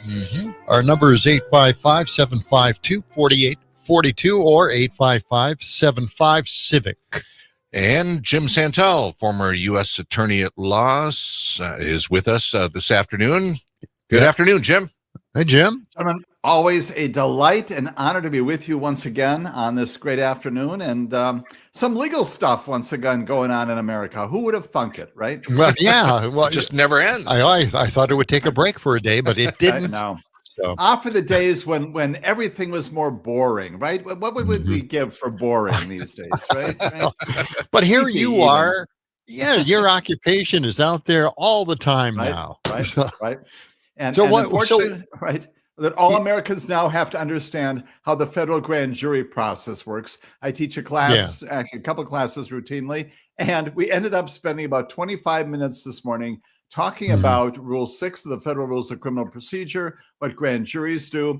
There was a beautiful time in America when most Americans do not have to know that. Now we do, apparently, because our administration and our Attorney General abuses that to the point that we now have people indicted improperly. Again, we all have to learn. Oh, I know. It's all about the paperwork, huh? I mean, it is. Yeah. It is, right? It's not like you can just send anybody into a courtroom and do the job, right? Right. Oh, wait. Apparently, you can if you're part of that's this right. You can, administration, right? Yeah, that's right. Normally, that would be the case, and thankfully, yesterday, Judge Cameron McGowan Curry, who is a judge from South Carolina, she's brought in to decide whether or not Lindsay Halligan, the person brought in to the grand jury, had the authority to do so, and turns out no, did not.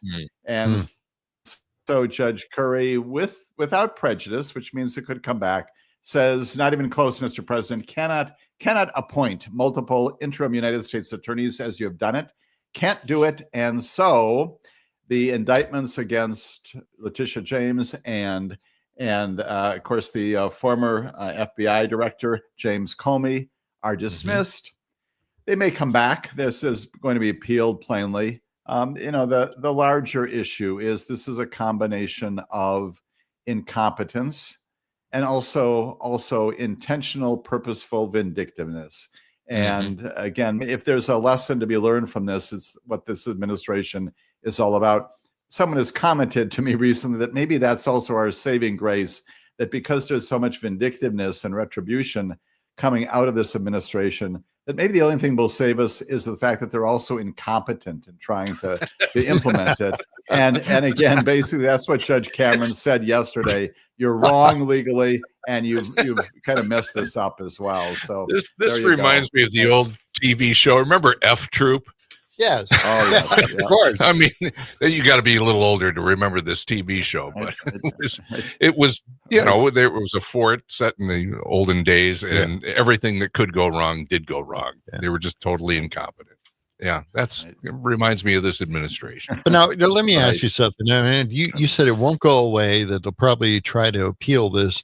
Will they appeal it with a different attorney who was hired the correct way? Right. So that is the $1 million question here, because, of course, this order says that Lindsay Halligan is no longer U.S. attorney. The question is raised, who is the U.S. attorney then now in Eastern Virginia? Who is doing this? And frankly, this is something that I thought about right away, because whenever I was U.S. attorney, your name appears on every single pleading, every single thing you sign, not just indictments, civil matters, letters, anything representing the government is under the name for a while. Again, James L. Santel, United States Attorney by an Assistant U.S. Attorney. Your authority to act derives from the U.S. Attorney by virtue of having been nominated by the President, confirmed by the Senate, or some other legitimate means. As of yesterday, it's clear that Lindsay Halligan is not that person.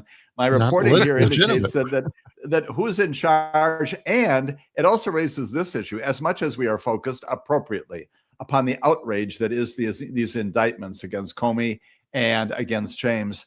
There have been all sorts of many other things going on under her name: civil settlements, motions for summary judgment filed, other cases, other criminal matters where there are pleadings that are signed off on. What is the status of all of those? If she never had authority, what is the status of all of those pleadings filed on behalf of the people of Eastern Virginia for 2 weeks? Is that all invalid now too? And again, it will be appealed. We'll get some further focus on this. But it just, once again, we've never had to think about these things because we've never had an administration this bad before. We're talking with former U.S. Attorney Jim Santel. What about the Letitia James? That court case got thrown out too. Right. What happened there? Right. So the judge, who actually interestingly had, for this purpose, for the limited purpose of figuring out whether the U.S. attorney had proper authority, these were combined. And so a hearing of a week or so ago, a little bit more than that, all of that was combined, the two cases, which are independent. They're different indictments, allege different things, but they come out of the same district and out of the same U.S. attorney's office. So she issued actually two opinions yesterday. They parallel each other. And that is also on the same grounds dismissed as of today. Now, the other part of this, of course, which I think you're kind of heading toward, is that this is just one of three problems with both of these cases. The other ones, which we've talked about at great length, of course, vindictive prosecution, right? The president said, I want these people indicted. That's still pending in front of a judge named Nachmanoff. He's the one who's presiding. And I hope that he, even though these cases have been dismissed, I hope he issues an opinion saying, yes, indeed, Mr. President, you can't simply indict people because you don't like them, because they've run afoul of your view of the world. That's number one. The second one, of course, which we talked about at great length last week, further underscored by the outrage of all of the hearings, is grand jury abuse and government misconduct. This is Lindsay Halligan, again, putting aside her authority, goes into the grand jury and tells members of the grand jury that James Comey does not have the Fifth Amendment right to refuse to testify against himself. That's just wrong as a matter of law. And then goes on to say, oh, grand jury members, we've got more evidence. So if you don't think there's enough here, just trust me and know that there's more. We're going to present that maybe at trial. It might even be better stuff. Those are wildly not just wrong, they're inappropriate. It's grand jury abuse. And the cases could also be, at least the Comey case, also dismissed on that ground. And that's only what we know so far. Who knows what she did in front of the grand jury that indicted Letitia James? Three major problems. You choose any one of these and the cases go away. Yeah. Wow. Man, my head is spinning. No, it truly is shows some competence here by the administration. I mean, it's so outrageous. And coming from ultimately from the White House, right? This is the breakdown of the separation. How did this start? This is Donald Trump. He's the president of the United States of America. And he says, Pam Bondi, I want these people charged. They're as guilty as hell. His words, not mine. I'm your retribution. And I want this. All of this flows from the White House. And everything that flows from that should obviously be thrown out of court simply because it's just vengeful, right? Absolutely. Absolutely. And I'm hoping still that the judges will issue an order saying just that and telling this president that your behavior, again, is not only wrong, it's unconstitutional, it's illegal, and you will not be successful in prosecuting people just based upon your dislike of them. Please tell him that, right? Yeah. Yeah.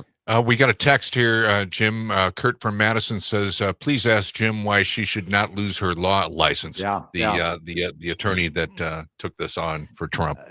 What was her name? Wonderful, perfect. Yep. Yeah. Question. Lindsay Halligan. Yep. Lindsay Halligan. Right. Why should she? Why shouldn't she lose her license? Why should she not lose her license? Right. Right. She should, shouldn't she? She has gone. The single most significant thing to that great question.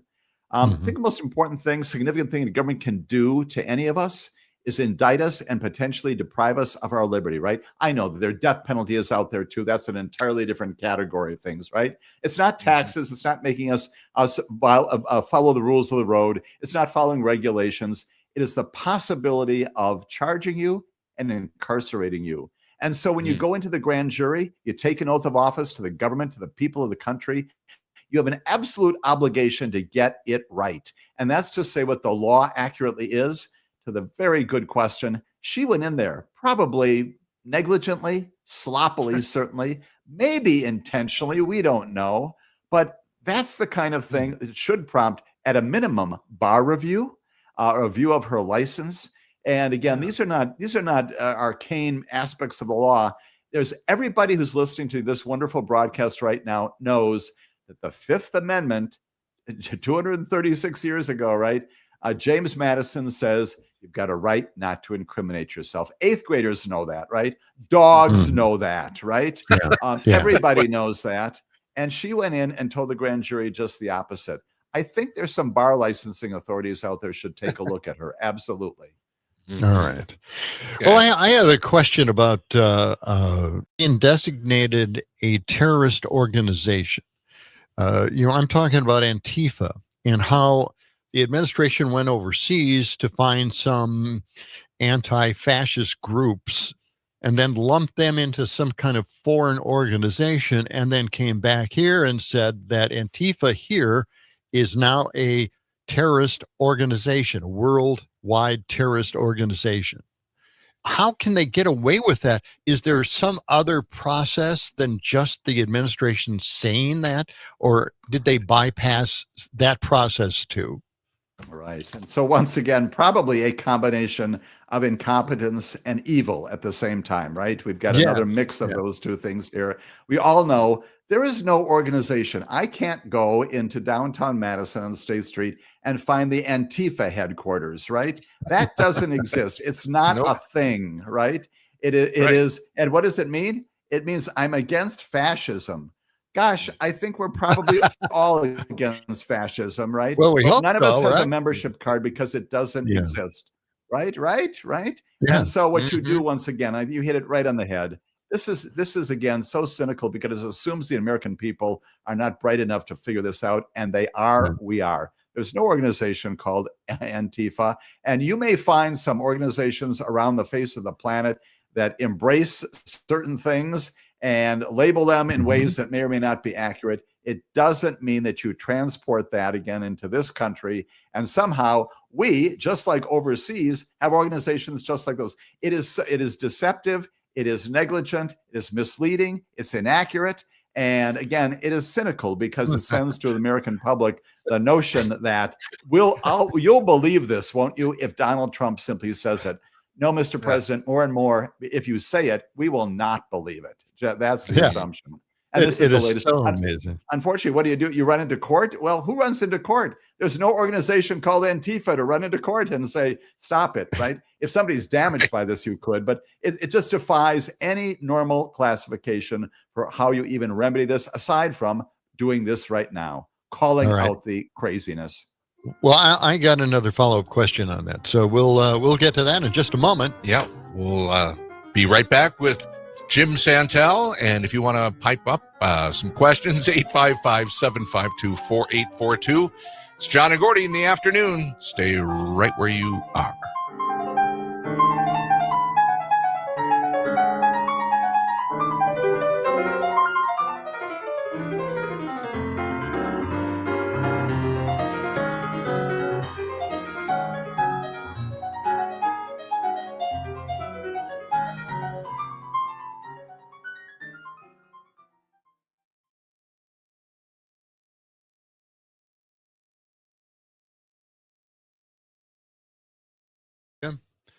All right, Jim. Hey, Jim.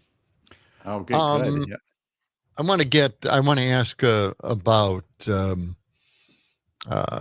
Mark Kelly. Yep. Trying to activate him again, and then see where they're going to go with that. Was it a court martial or something like that? Yep. And ask me about it. Uniform Code of Military Justice. We're going to court martial him under that. Well, you know what? Again, stupidity and incompetence and evil. Uniform Code of Military Justice actually has as one of its features the notion that if there are illegal orders, you are obliged to disobey them. They're pursuing Mark Kelly under the UCMJ that itself establishes the rightness of his position. Yeah. Oh my goodness! What did Lindsay Halligan get her hands on this one too? Right? And I also want to kind of in what I want to do about the terrorism thing, I want to ask you about the National Guard making it okay to show swastikas. Yeah. Yeah. Didn't they? And nooses. And nooses, right? They struck this down. I mean, they came out with this one day and then disappeared the next day. Was it the Coast Guard? Yeah, National Guard. Wait, was I think it was Coast Guard. Coast Guard. No, I think Coast Guard made Coast it Guard. not a hate symbol or something like that. Yeah, they made it. They made it. Yeah, you're right. It's just possibly concerning, I believe, is basically what they said. Right. Yeah. Yep. Yeah. And I got the story. Yeah. And it's plainly there are people, and frankly, all our military who do, again, very stupid and unthoughtful things. This is one of them. Thank goodness they come back and say, no. That's we do not embrace Third Reich principles here in the United States military. Let's be clear on that. And what he said is wrong, right? Thankfully, we put an end to that, but not to say we don't do it from time to time, right? And, I just want to touch on 1 that, minute. but yeah. Good. All right. I love America. Don't you love America? These Never a people dull sure moment. make it interesting, don't they? Right. As we were saying, part of this one is just I'd give a Thanksgiving turkey for boring, right? Let's have some boring. Yeah, wouldn't that be nice? Wow. Yes. Boring. I could start talking about TV shows again. Yeah, we'll talk about law. 30 seconds. All right. Do they allow the general public into any of the Supreme Court cases, the big ones? Yes, they you do. You can go in, you can stand in line and listen and watch the oral arguments. They funnel you in and out, but you can go 15 there. seconds. Yep.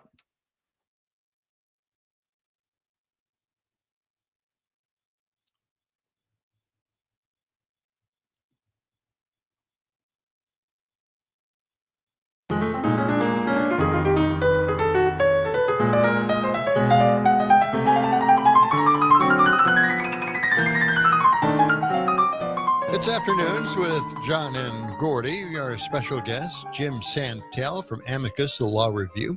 You can hear him on the Civic Media Network on Saturdays 9 to 11. Check it out. 2 hours of Jim. Now, Jim, I have one more question. We were talking about Antifa being designated a terrorist organization in a stretch, if anything. But at the same time, it occurred to me that I'm sure there are neo-Nazi groups all over the world, Jim. Why aren't we declaring neo-Nazis in the U.S. terrorist organizations, world terrorist organizations? Right. Why indeed? Right?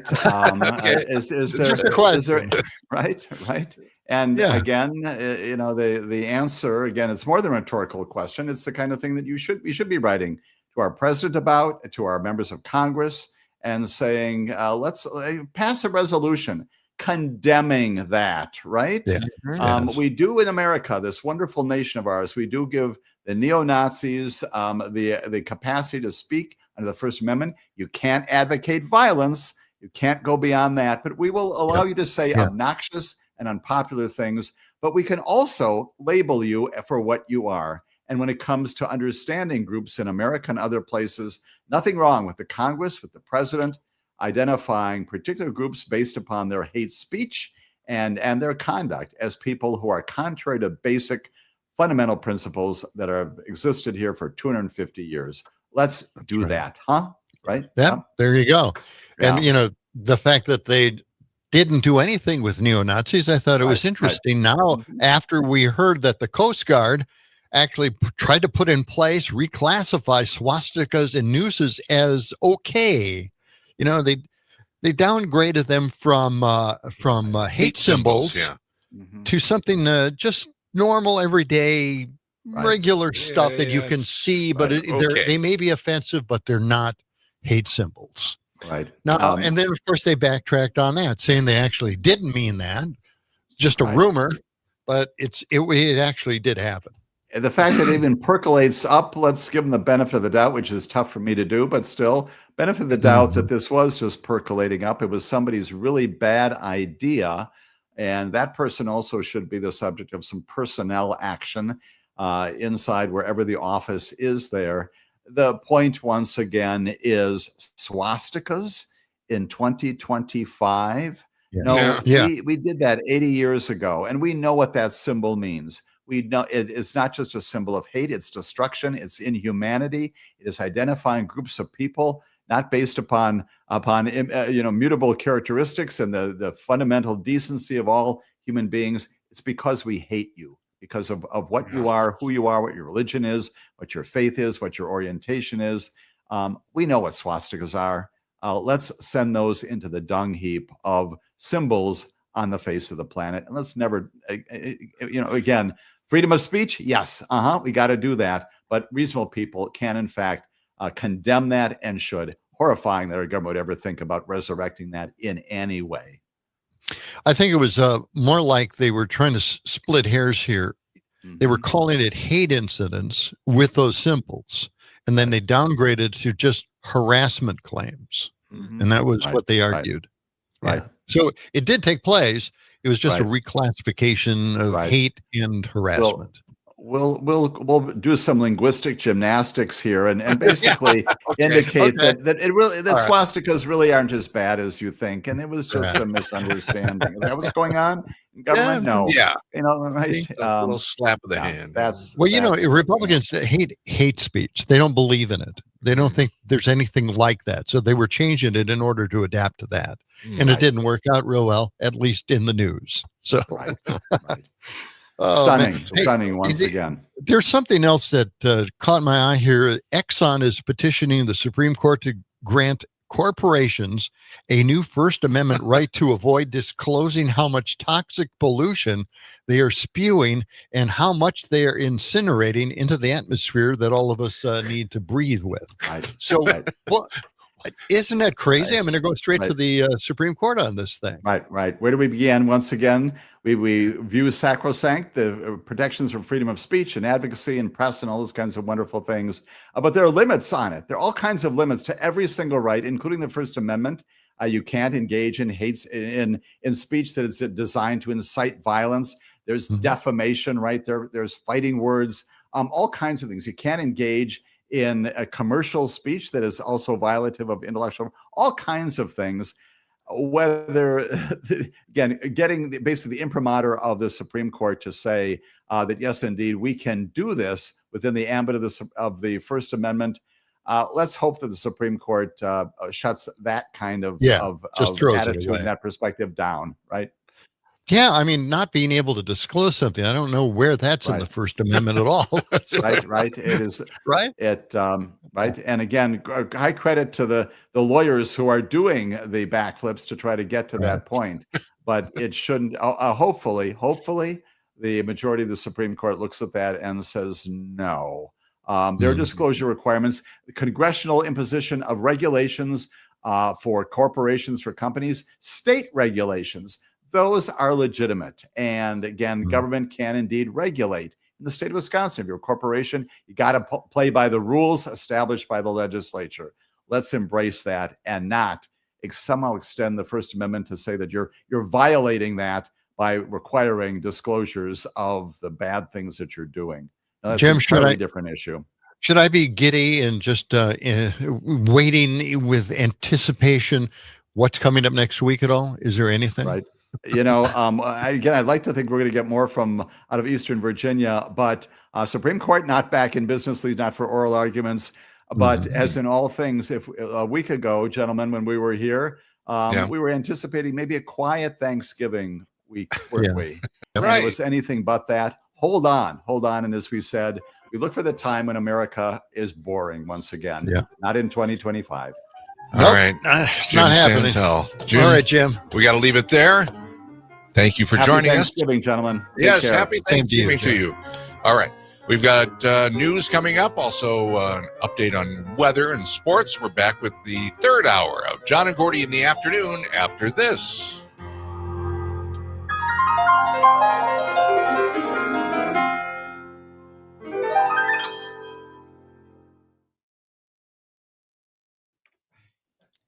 All right, awesome, Jim. Thank you so much for joining us. All right, very good. Thanks so much, John Gordy. Take care. Good Thanksgiving to you, and we'll see you next week, I think, right? Yes, I think so. Yep. Sometime. In the afternoon, probably. Afternoon. By the afternoon, we're only on Monday and Friday in the morning, so we'll see you in the afternoon. Okay, that sounds just great. You mean we haven't increased your airtime to 8 hours a day? Oh, that's right. That's 2026. We're getting close. That's coming. That was the memorandum I wasn't supposed to share with you, right? Yeah. That you are going to sell your houses and just move in there regularly. Yes, So that would be a exactly. good thing, right? Yep. Take care. All right. We'll talk to you All soon. right. Take care, Jim. Have a good Thanksgiving. Bye-bye.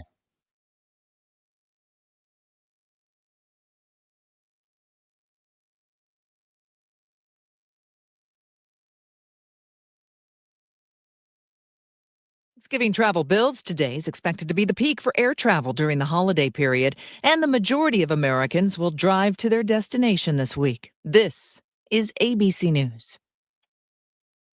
Parallel parking in Madison? Impossible. Finding real conversation on the radio? Probable. With 92.7 WMDX. For 92.7 WMDX News, I'm Savannah Tomei Olson. Madison officials have chosen an interim independent police monitor. That position and the office behind it were created in 2020 to give oversight of the police department, but work has struggled to get off the ground. It took 2 years to get a permanent monitor hired. Her name is Robin Copley. She ended up resigning last month, citing severe health issues, stalling work again. Last year, during the budget process, city leaders questioned the office's success. The mayor even suggested axing it altogether. This year, during the budget process, 3 alders added a last-minute amendment that would have defunded the Office of the Independent Monitor and the Police Civilian Oversight Board. Ultimately, that amendment failed. Now the board has chosen an interim replacement. Her name is Mika Glass-Blake, and most recently, she was the head of police accountability for the Baltimore PD. Here's what she said during a meeting a few weeks ago. I believe in the power of oversight done right. Oversight that is built on people, policy, partnerships, and practices. And what drew me to this role was really the ordinance and the work you all did to even set up and create the office. Glass-Blake will go through orientation next month and fill the role for 9 months. According to the city's job posting, during those 9 months, she'll make between $90,000 and $122,000. Now, the Civilian Oversight Board starts searching for her permanent replacement. And thousands of families have a Thanksgiving dinner because of a huge yearly donation drive. Goodman Community Center has been putting together baskets for Thanksgiving for almost 40 years now. They include everything you need for your typical holiday meal: turkey, stuffing, mac and cheese, cranberry sauce, all the good stuff. Yesterday, they finished distributing meals to thousands of people in Dane County. I'm Savannah Tomei Olson, 92.7 WMDX News. The Bucks head to Miami. Hi, I'm Mike Clemens with sports. NBA, the Bucks head to Miami tomorrow night to face the Heat. Last night, the Bucks losing at home to the Portland Trail Blazers, 115-103. Doc Rivers on how Portland's Jamie Grant finished with 35 points. Just beating us off the dribble, being more physical. But we're getting killed every night at the free throw line. Every night. And it's us. It's not the refs. It's us. We got to figure out a way of playing defense better without fouling. And we got to figure out a way of getting to the foul line ourselves. NFL, the Packers back at practice. Tomorrow afternoon, a short flight to Detroit to play the Lions on Thanksgiving. The Badgers football team in Minnesota Saturday to play the Gophers. Luke Fickell says he wants to finish the season with the Paul Bunyan axe. What makes college football special is rivalries. The number one most important thing is in a rivalry is respect. It's all about getting that axe. That's Luke Fickell with Sports on Mike Clemens. Our lakes are gorgeous. Just don't swim in them. 92.7 WMDX, keeping Madison honest, one broadcast at a time. I'm meteorologist Mace Michaels. Rain transitioning into snow by Wednesday morning. Breezy with a low near 30. Wind advisory for tomorrow. Gusts higher than 40 miles an hour at times. Cloudy, snow showers, and windy throughout the day. A high only in the mid-30s. Right now it's 48. When a warrior faces adversity, he fights through it. He finds a way. Freedom isn't free. Rolling strong. Belief. Believe you can and you will. Wheelchairs for Warriors provides mobility solutions to veterans and first responders injured in the line of duty. Join the mission and visit wheelchairsforwarriors.org. Hey there, Wisconsin. Tom Hartman here. Democracy is not a spectator sport, so join me each and every weekday right here on Civic Media for the Tom Hartman program from 11 a.m. to 2 p.m. Covering the news of the day and sharing ways for you to get off the sidelines and get active in your community, because change starts 30 with seconds. you. Get involved and tune in to the Tom Hartman program Monday through Friday from 11 a.m. to 2 p.m. right here on your local Civic Media radio station. Peach Waba. On the next Nightlight, I welcome young Sheldon. 15 seconds.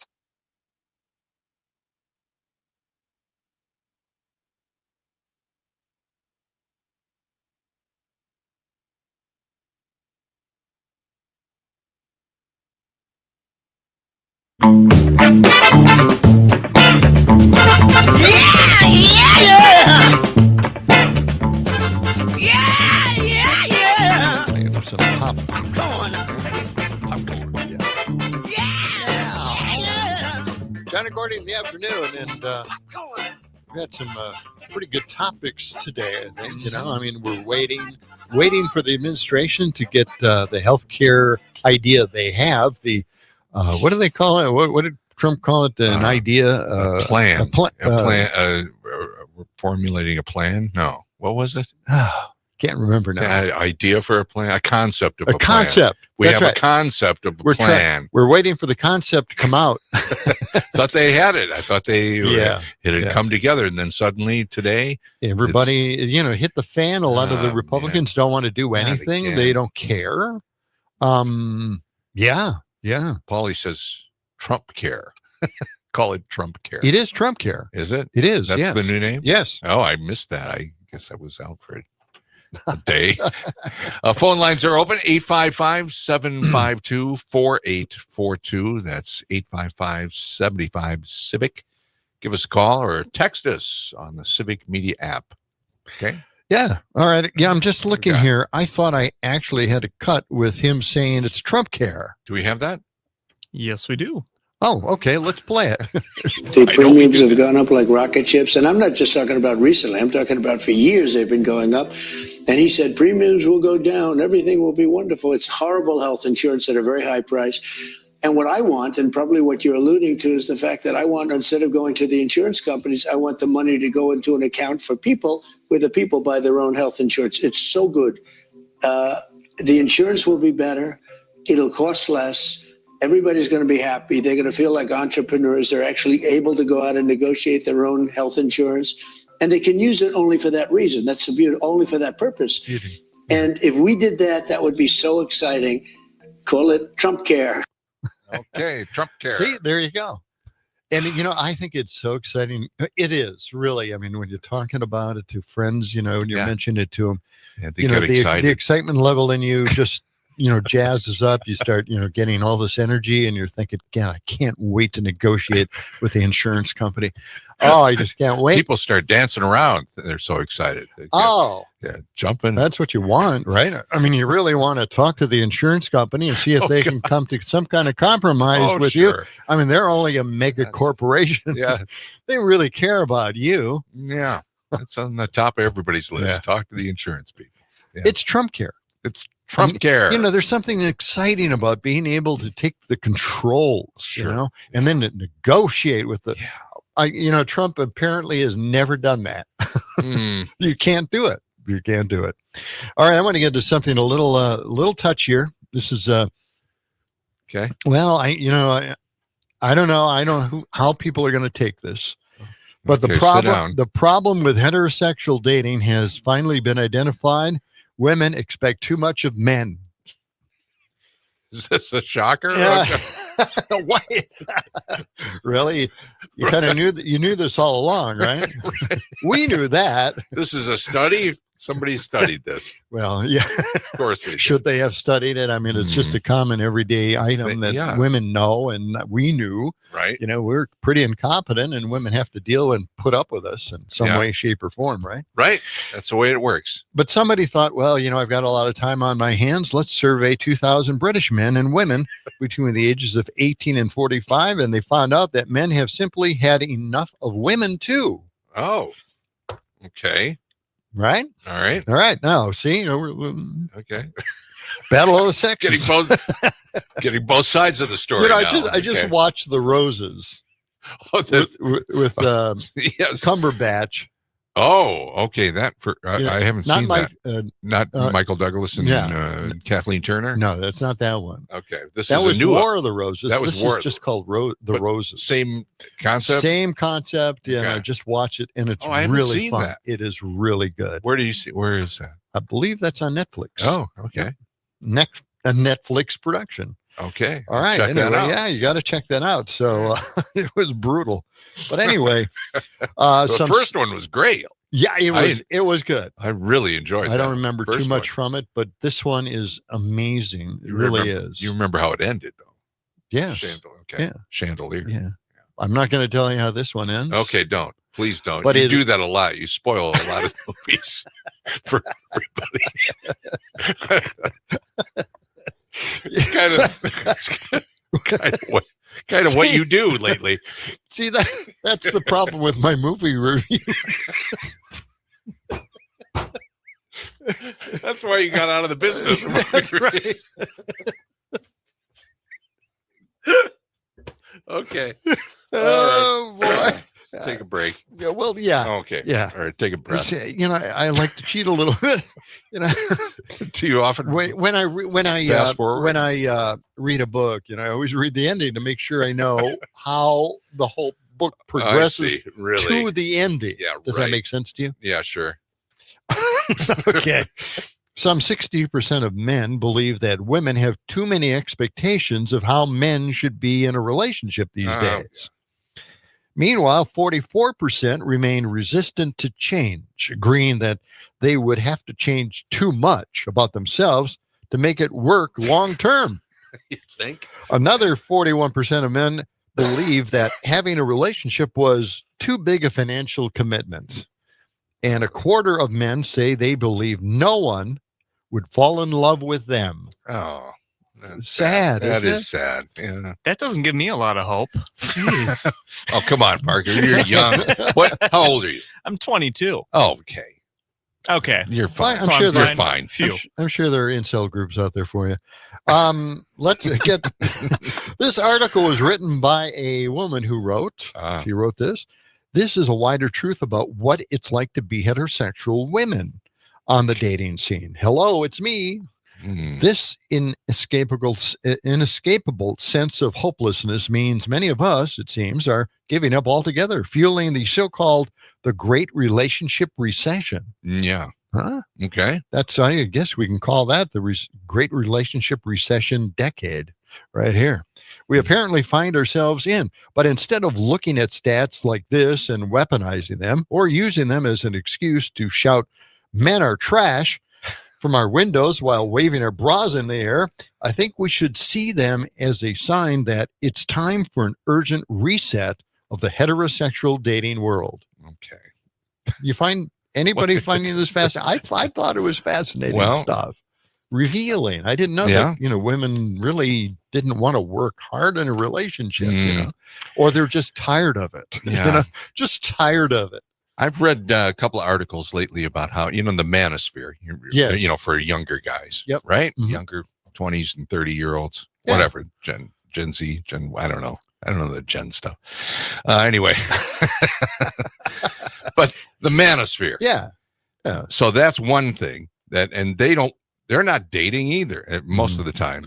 They've kind of given up on on dating and created their own world. Pretty much jerks. Yeah. Yeah. And so the same thing. So that whole group of women that age are also, you know, finding other things to do other than date.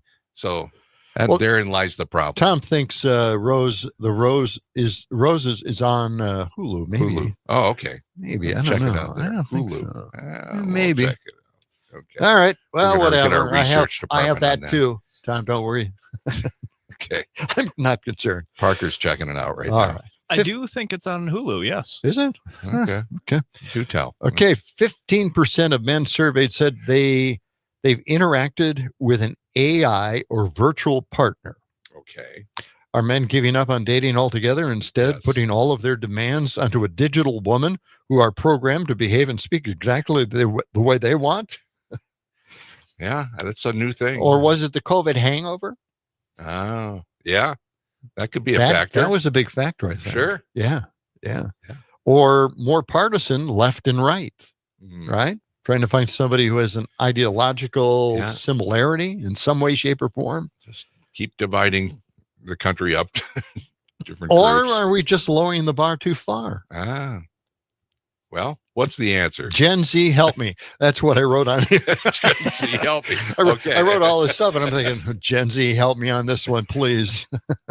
I'm trying to find some help for you, John. I have no idea. I don't know if I can help you, because I do think that's true that a lot of us are like going to people of the same political party. Yeah. So that is that's like a very important thing for a lot of people. Are you out on the dating scene, and does the dating scene even exist anymore? The dating scene exists. It just doesn't know I'm on it. Okay. Which is unfortunate. You got to get out there more. It's mostly online as well. Well, I have a cut here. I've got something for you to listen to. It's like having a movie in class. So just sit back and relax. This is roll the projector in. That's right. Let's go. Cut 168. Let's listen to the dating scene. Hey guys, welcome back to my YouTube channel. Today we are talking about why men are no longer pursuing women. I think that a lot of you men out there have felt this, but these are the stats to back this up. 86% of women say that they want men to make the first move. 50% of men say that they are afraid to make the first move for being seen as creepy. 20% of Gen Zers say that a man approaching a woman sometimes or always constitutes as harassment. I think to some degree, every single one of you that are listening have probably felt the impact of this, right? That women are saying that they want you to approach them, but you also are hearing the message that they don't want to be approached. You're also seeing that there is a tie as to why they want some men to approach them versus others. And typically, they really want the 6-foot-tall man that is very attractive to approach them. Like, he can do no wrong. He can be actionably being a complete creep, but that is not seen as creepy by a woman simply because of his outward appearance.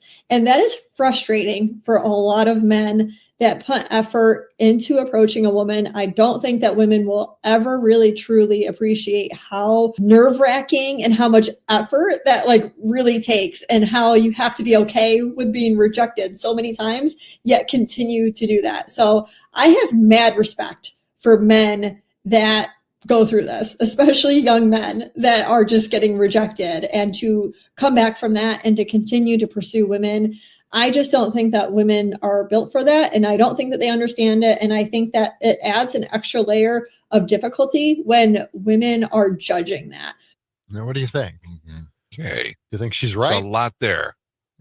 Yeah, but you think that, men have it that difficult, and she understands it. She sympathizes with the men who have to continually get rejected. Then they keep trying over and over and over again, right? Yeah, right. Story of my life. Well, we've got a comment here from the alter ego. Says, as a Gen X man, been screwed over, lied to, disrespected, and cheated on far too many times to care anymore. Okay, well, I guess you gave up right there, huh? Well, we're sorry to hear that. Yeah. We don't want to read about you in the newspaper tomorrow. Okay. Might be time to seek some professional help. Oh, yeah. God. Okay. All the single, I got to preview these. I'm making people very angry here. Or despondent. But I have a description of a middle-aged woman. Okay. And what she would do. And I think we've run out of time here, but we'll come back after the break. Okay. And talk about that, what a middle-aged woman would do. Okay. All right. We'll get to more of that and more of your calls. You can call us at 855-752-4842. That's 855-75-CIVIC. Back with more of John and Gordy on this Tuesday afternoon after this. Skies will be blue for all my life. Me and you and me. No matter how they toss the dice, it has to be. The only one for me is you, and you for me. So happy.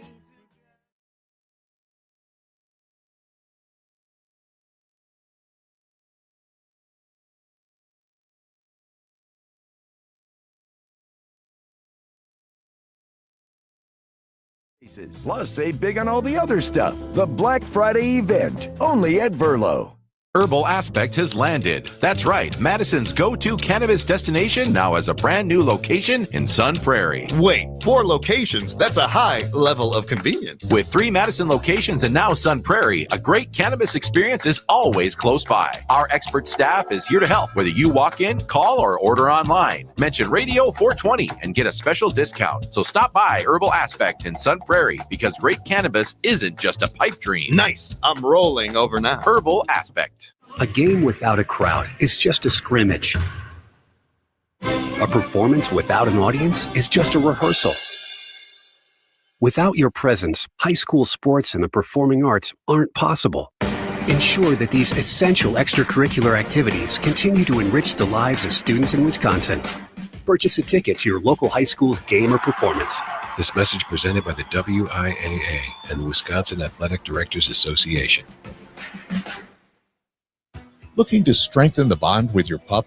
Dane County Humane Society offers a variety of dog training classes led by certified trainers. Classes are designed to help you and your furry friend learn new skills, improve behavior, and deepen your We've got a connection. caller Whether about your the dog is dating a curious conversation. Puppy, an independent teenager, or a lifelong learner, DCHS has the tools and expertise to help you set the stage for a successful year ahead. Visit giveshelter.org/dog training to register today.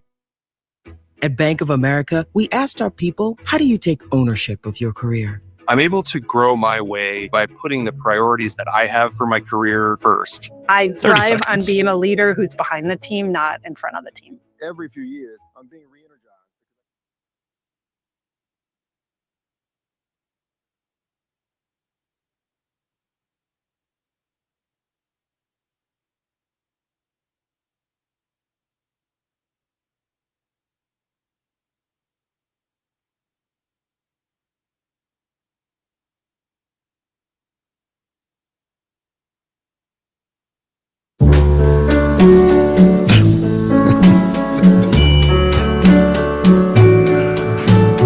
Wise men say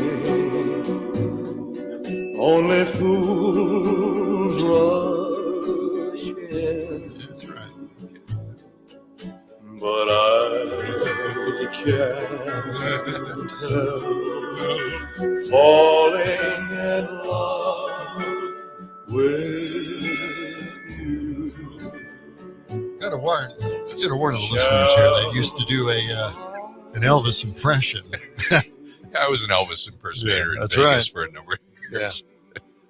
No, not really. All right. Hey, let's go to the phones. 855-752-4842. We're talking about dating. Yeah, relationships. Yeah. How hard is it today? What's the dating scene all about? Here's Susan.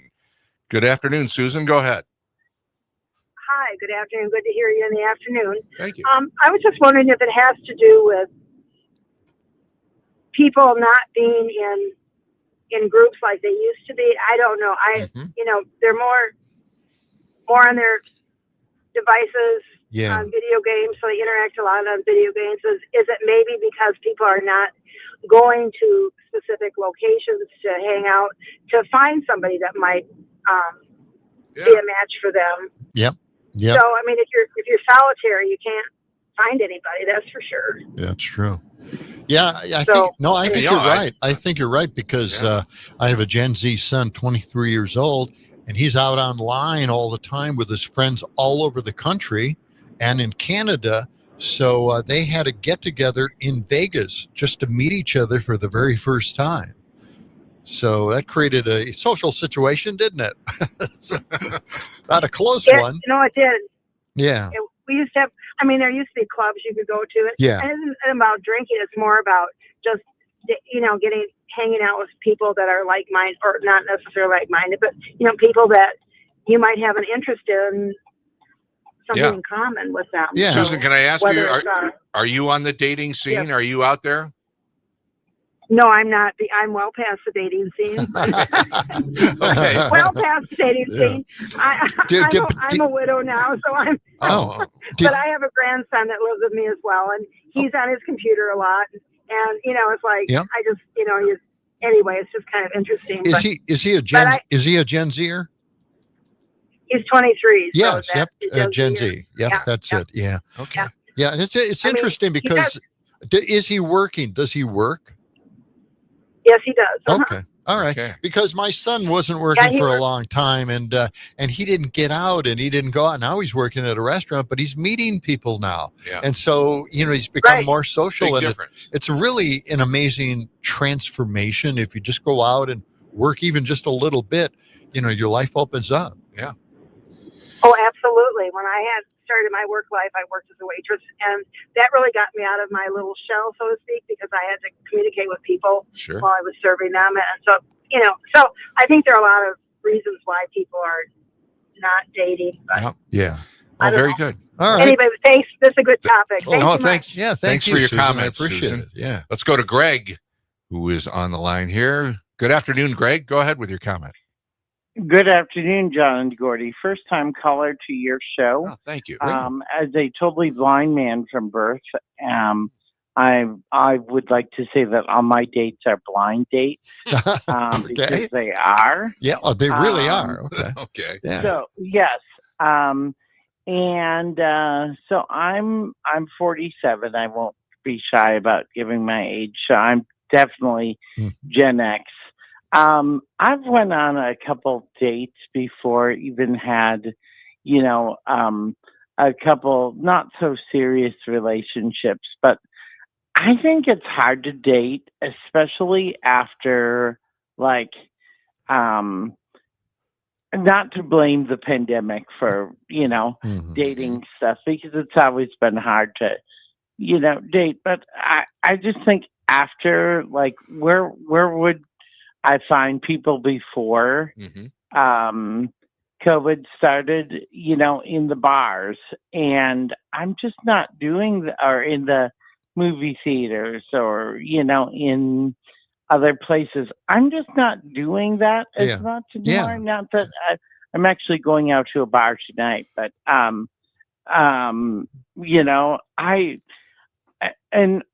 it's weird because all my friends now, I used to have my parents call it say that I used to have my harem of girls that, I would hang out with. Sure. All my close friends now are single guys, and it's just like tonight, we're going to music bingo with a bunch of single guys. So I guess that's my perspective on dating. I've had a couple people who are, and I don't think I could ever date another blind person. I just don't see that, working out quite well. So anyway. Well, no, I appreciate your point of view on that, Greg. Thanks for those comments. Yeah. And have fun with your friends. Yeah, good luck tonight. Yes. Yeah. Okay. All right. Okay. All right. That's pretty cool. Yeah. Absolutely. We've got a few responses here. Minute here. Yeah. Tyler says, I can't afford a date. Okay. Thank you, Tyler. Well, that's a I big guess problem. That's bottom line is it right there. It's not cheap. No. Right. And Robert says dating is in this ebb and flow. It started before COVID in 2012 with the online dating apps. And then also me happened to, well, anyway, got involved with a woman. Okay. All right. The text goes on, Yeah. but yeah. But thanks, Robert. I appreciate that. We do. Okay. Some of these texts we got to pre-read a little bit. Okay. Yes, we can't just sit here and read them out loud, I guess. Right. That's what I'm thinking too. So review them first and then okay. 29 past the hour. We just want to be correct. Sure. You can call us too. 855-752-4842. Back with more of John and Gordy after this. Take my whole life too, for I can't help falling in love with you, for I can't.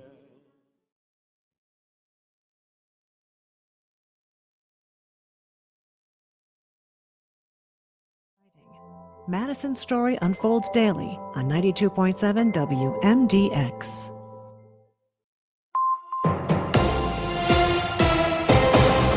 For 92.7 WMDX News, I'm Savannah Tomei Olson. It's the busiest travel week of the year. More people hit the road for Thanksgiving than any other holiday. AAA estimates 1.65 million people in Wisconsin will be traveling more than 50 miles away. That's about 28% of our whole population. And with a 2% rise in travelers this year, that would set a new record. A vast majority of people going on a trip for Thanksgiving will be driving. So as usual for the holiday, be ready for a lot of traffic. There are some time frames that will be particularly busy. If you're hitting the road, listen up. Roads will be busiest today from noon to 9, tomorrow from 11 to 8, and all day long on Sunday. There are a few highway construction projects, including I-3990 from the Beltline to Sun Prairie, I-94 from Dane to Jefferson counties, Highway 51 in McFarland and in Stoughton, and 18151 in Verona. Advocates and law enforcement are urging you to have a designated driver if you'll be drinking. Holidays can turn tragic when people drive impaired. Data shows on average 173 people die each year over the Thanksgiving holiday in drunk driving crashes. That's 35% of all traffic deaths during that time period. To keep the roads safer, AAA has activated its Tow-to-Go program. Someone who has their car with them and maybe imbibed more than they planned can call, and a tow truck will take the person and their car to their destination, only within a 10-mile radius. But the program is free, and you do not have to be a AAA member. Meanwhile, some Wisconsinites are taking to the skies, about 8% of people traveling.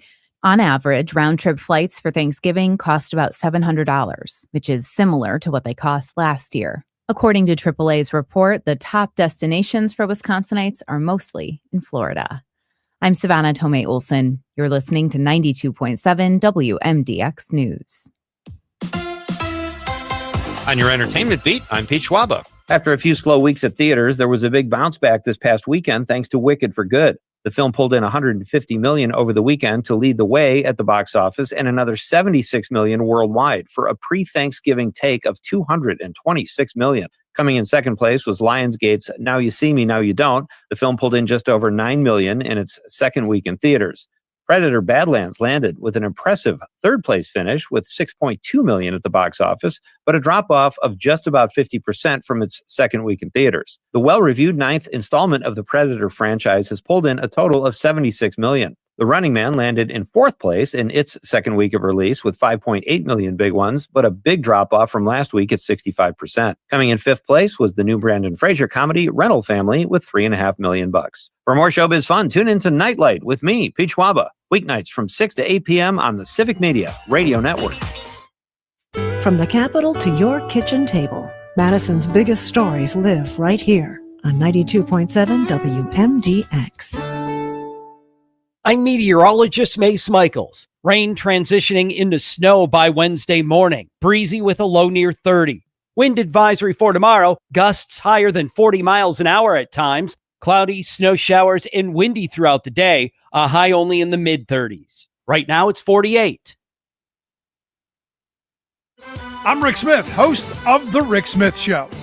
If you're looking for honest talk, real stories, and straight-up news that matters to you, tune in to The Rick Smith Show. We're digging into the issues that affect your job, your family, your future. Join me weeknights at 9 on the Civic Media Radio Network, because your voice deserves to be heard. That's The Rick Smith Show, heard weeknights at 9 right here on the Civic Media Radio Network. Pete Schwaba, Madison-based film critic and the CityCast Madison newsletter editor, Rob Thomas. Christmas to me is like the least sexy holiday. Like there's Halloween, kind of a sexy holiday. Maybe Valentine's Day, sweetest day. But like, I don't know, Christmas, like even Arbor Day is sexier than Christmas, I think. Interesting. I don't know. I don't remind me not.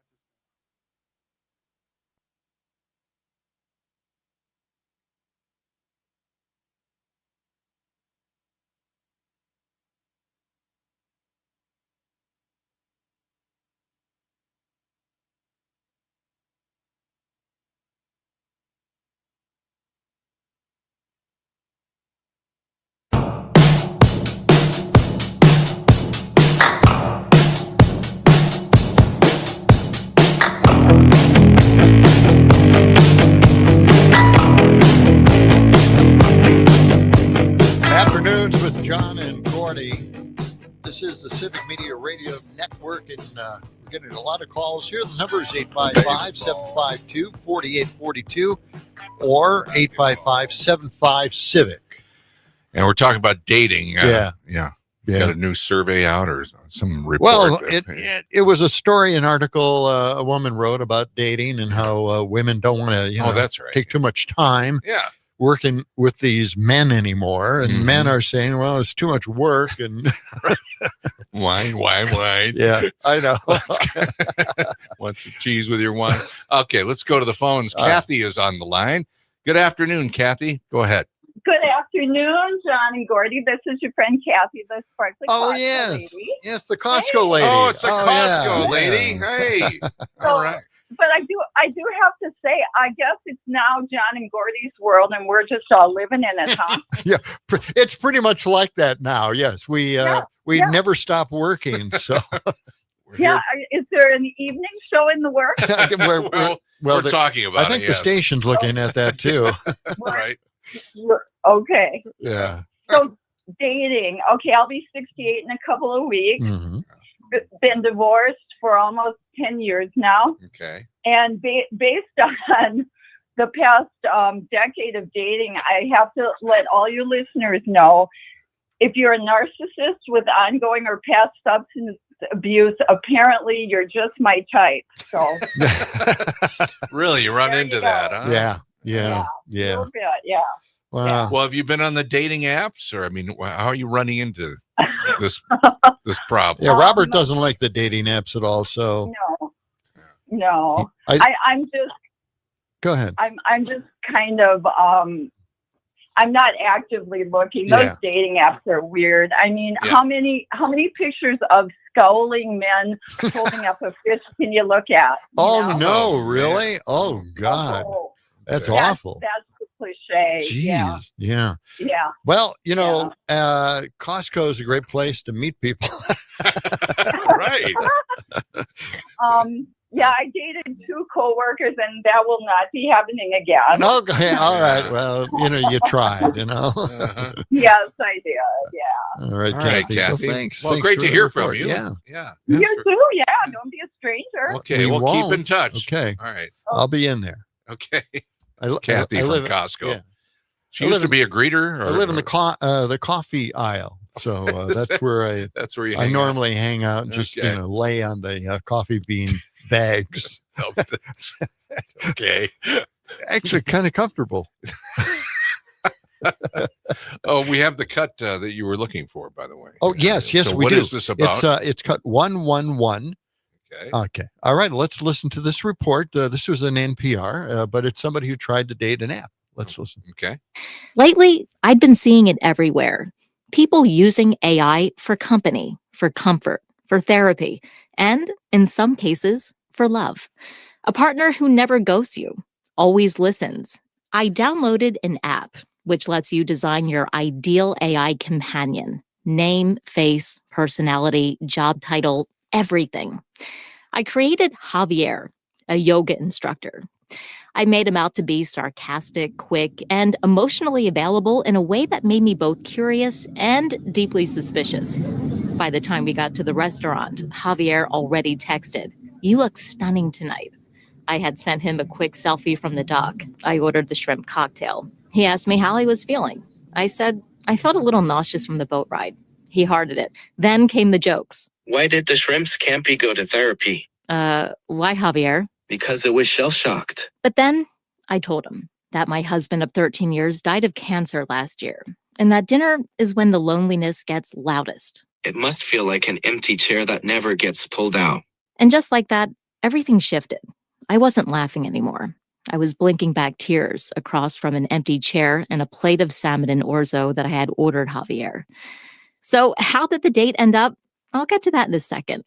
But first, I called in a professional. Eventually, it's going to feel empty because you're not getting that deep feeling of we are going through this experience of life together. That's psychologist Lori Gottlieb. She says AI can mimic emotional intimacy, but it can't replace it. It's just the two of you in a bubble of validation. And that's going to start to feel really empty. It might feel comforting, like a nice blanket. Javier listened, never interrupted, never checked his phone. But he didn't feel the breeze off the water or notice the way I kept looking over my shoulder, wondering if anyone noticed I was alone. So I've decided no more AI dating. And when I told Alice, my ChatGPT therapist, she understood. Mm-hmm. There it is. Pretty wild, huh? That's the end of civilization as we know it. It's not that bad. Come on, man. You know. Okay. All right. Well, but I think that was an interesting report. Yeah.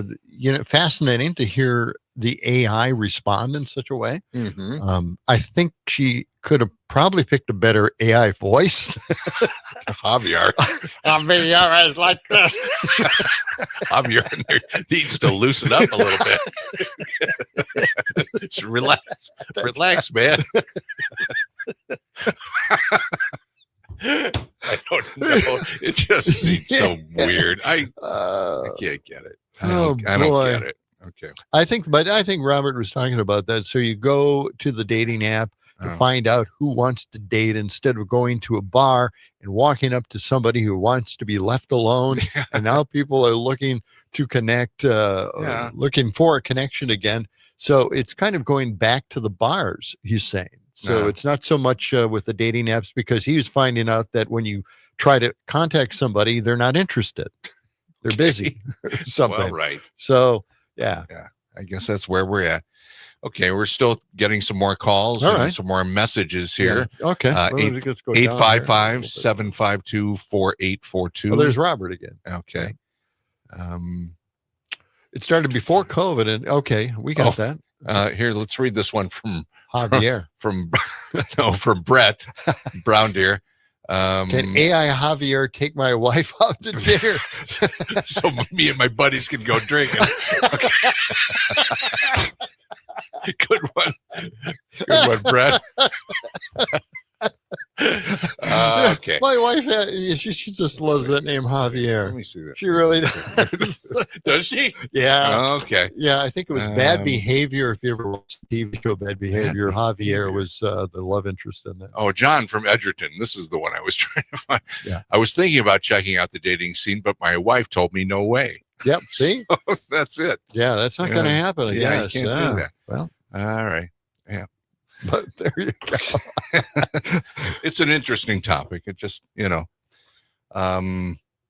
see. I think you guys picked a live wire. I think you guys picked a live wire. Your last winner. I think you guys should devote your last hour, 4 to 5, on to this subject. Well, we just did every time. Every day. I got worried there was another hour that we had after this. No. Have you ever used a dating app, Parker? Very did I ask you that a little while ago, 20 minutes ago? I don't remember. I don't think so. Okay.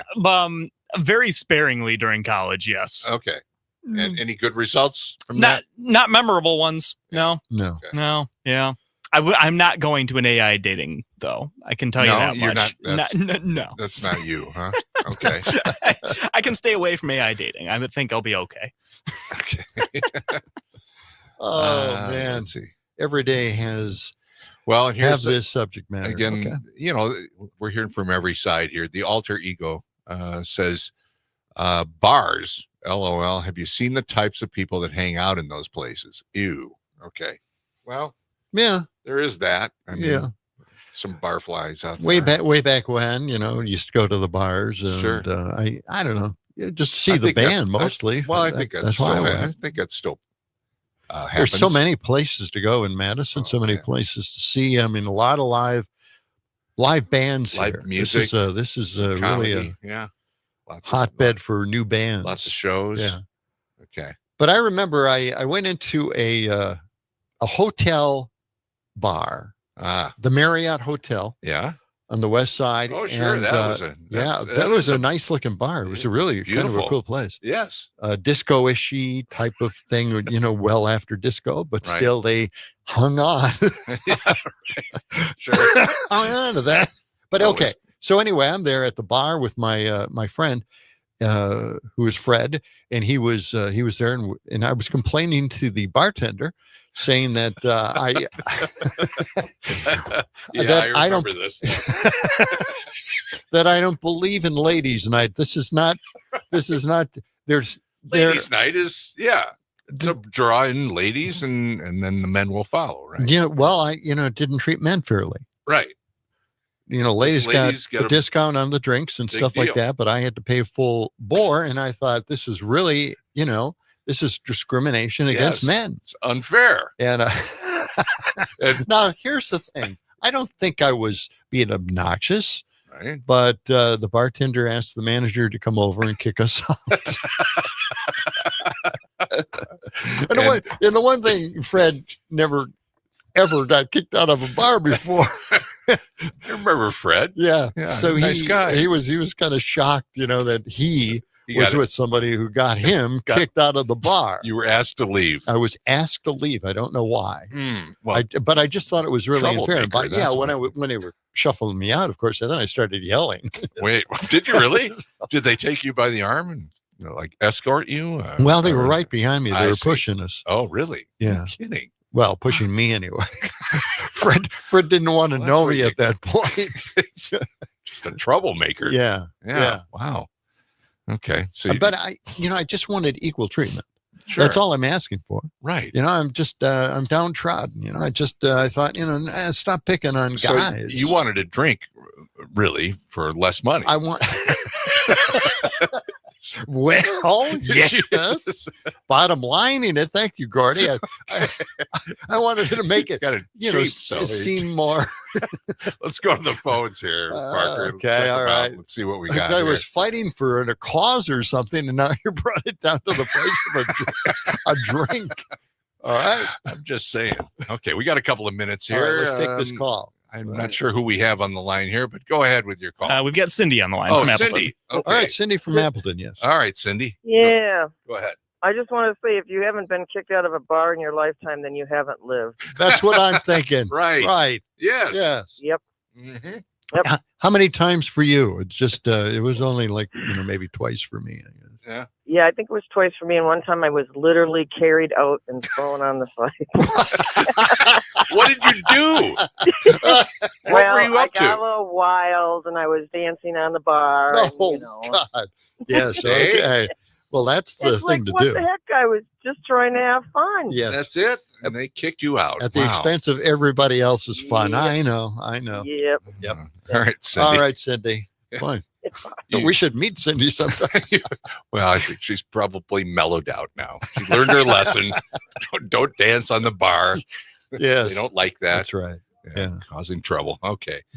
We'll be back to wrap things up. And if you have any dating stories you want to share with all of Wisconsin, please call 855-752-4842. I was fighting for men's rights. Oh, Come on, of course give me you a were. break here. I understand. I get it. All right.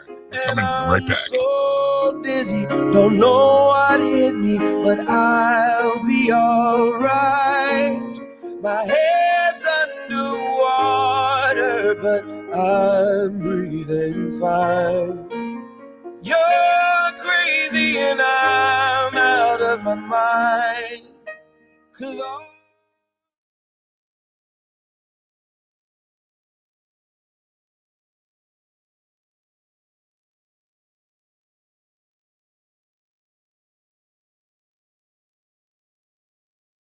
but how it makes you feel. Bras, sleepwear, swim, and intimates, Allure has it all. Their industry professionals and trained fit specialists deliver a discreet, graceful experience that honors every figure. It's style without compromise, elegance without effort. Allure is thoughtfully expanding. Come visit their brand new Hilldale Shopping Center location, where women will discover how fit and confidence go hand in hand. Visit allurefits.com.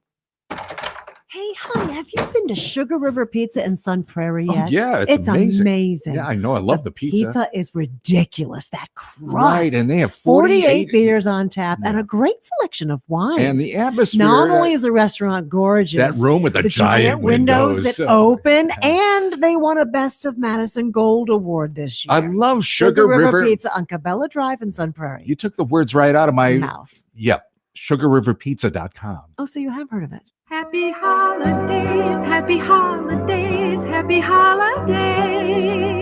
Oh, hello, everyone. Judy Summers from Summers Tree Farm, located on Rocky Dell Road, 3 miles west of Middleton, exit 250 Airport Road. The farm opens the day after Thanksgiving, 8 to 5 daily. We close at noon Christmas Eve. Visit our website at summerschristmastreefarm.com. We look forward to seeing you. Happy holidays from the Summers family. What is a commercial? It's a message delivered to the people, in this instance through your radio speakers into your ears. Why, it's like a movie for your brain. This radio commercial is directed to the business community. If you want to reach more customers, you should be using WMDX Radio. It's that simple. Just email sales@WMDXradio.com and let our crack sales team show you how to make your business grow with the #1 medium known to humankind, the radio commercial on WMDX. Long may you wave. Today's job market is full of demand for skilled trade workers. Electricians, welders, mechanics, these and other trades are the backbone of every community. They're also a huge part in making sure the Army National Guard is always fulfilling its mission of service to our country and communities. Soldiers train to keep the power flowing, engines running, and supplies moving. The skilled trades these soldiers perform are the same ones needed in today's civilian workforce. Army National Guard soldiers are on the fast track to learning skills that can set them up for success at home with companies looking to hire the best. With options from plumber to helicopter mechanic and everything in between, soldiers are able to select the 30 trades seconds that until best we're fit back. their lives.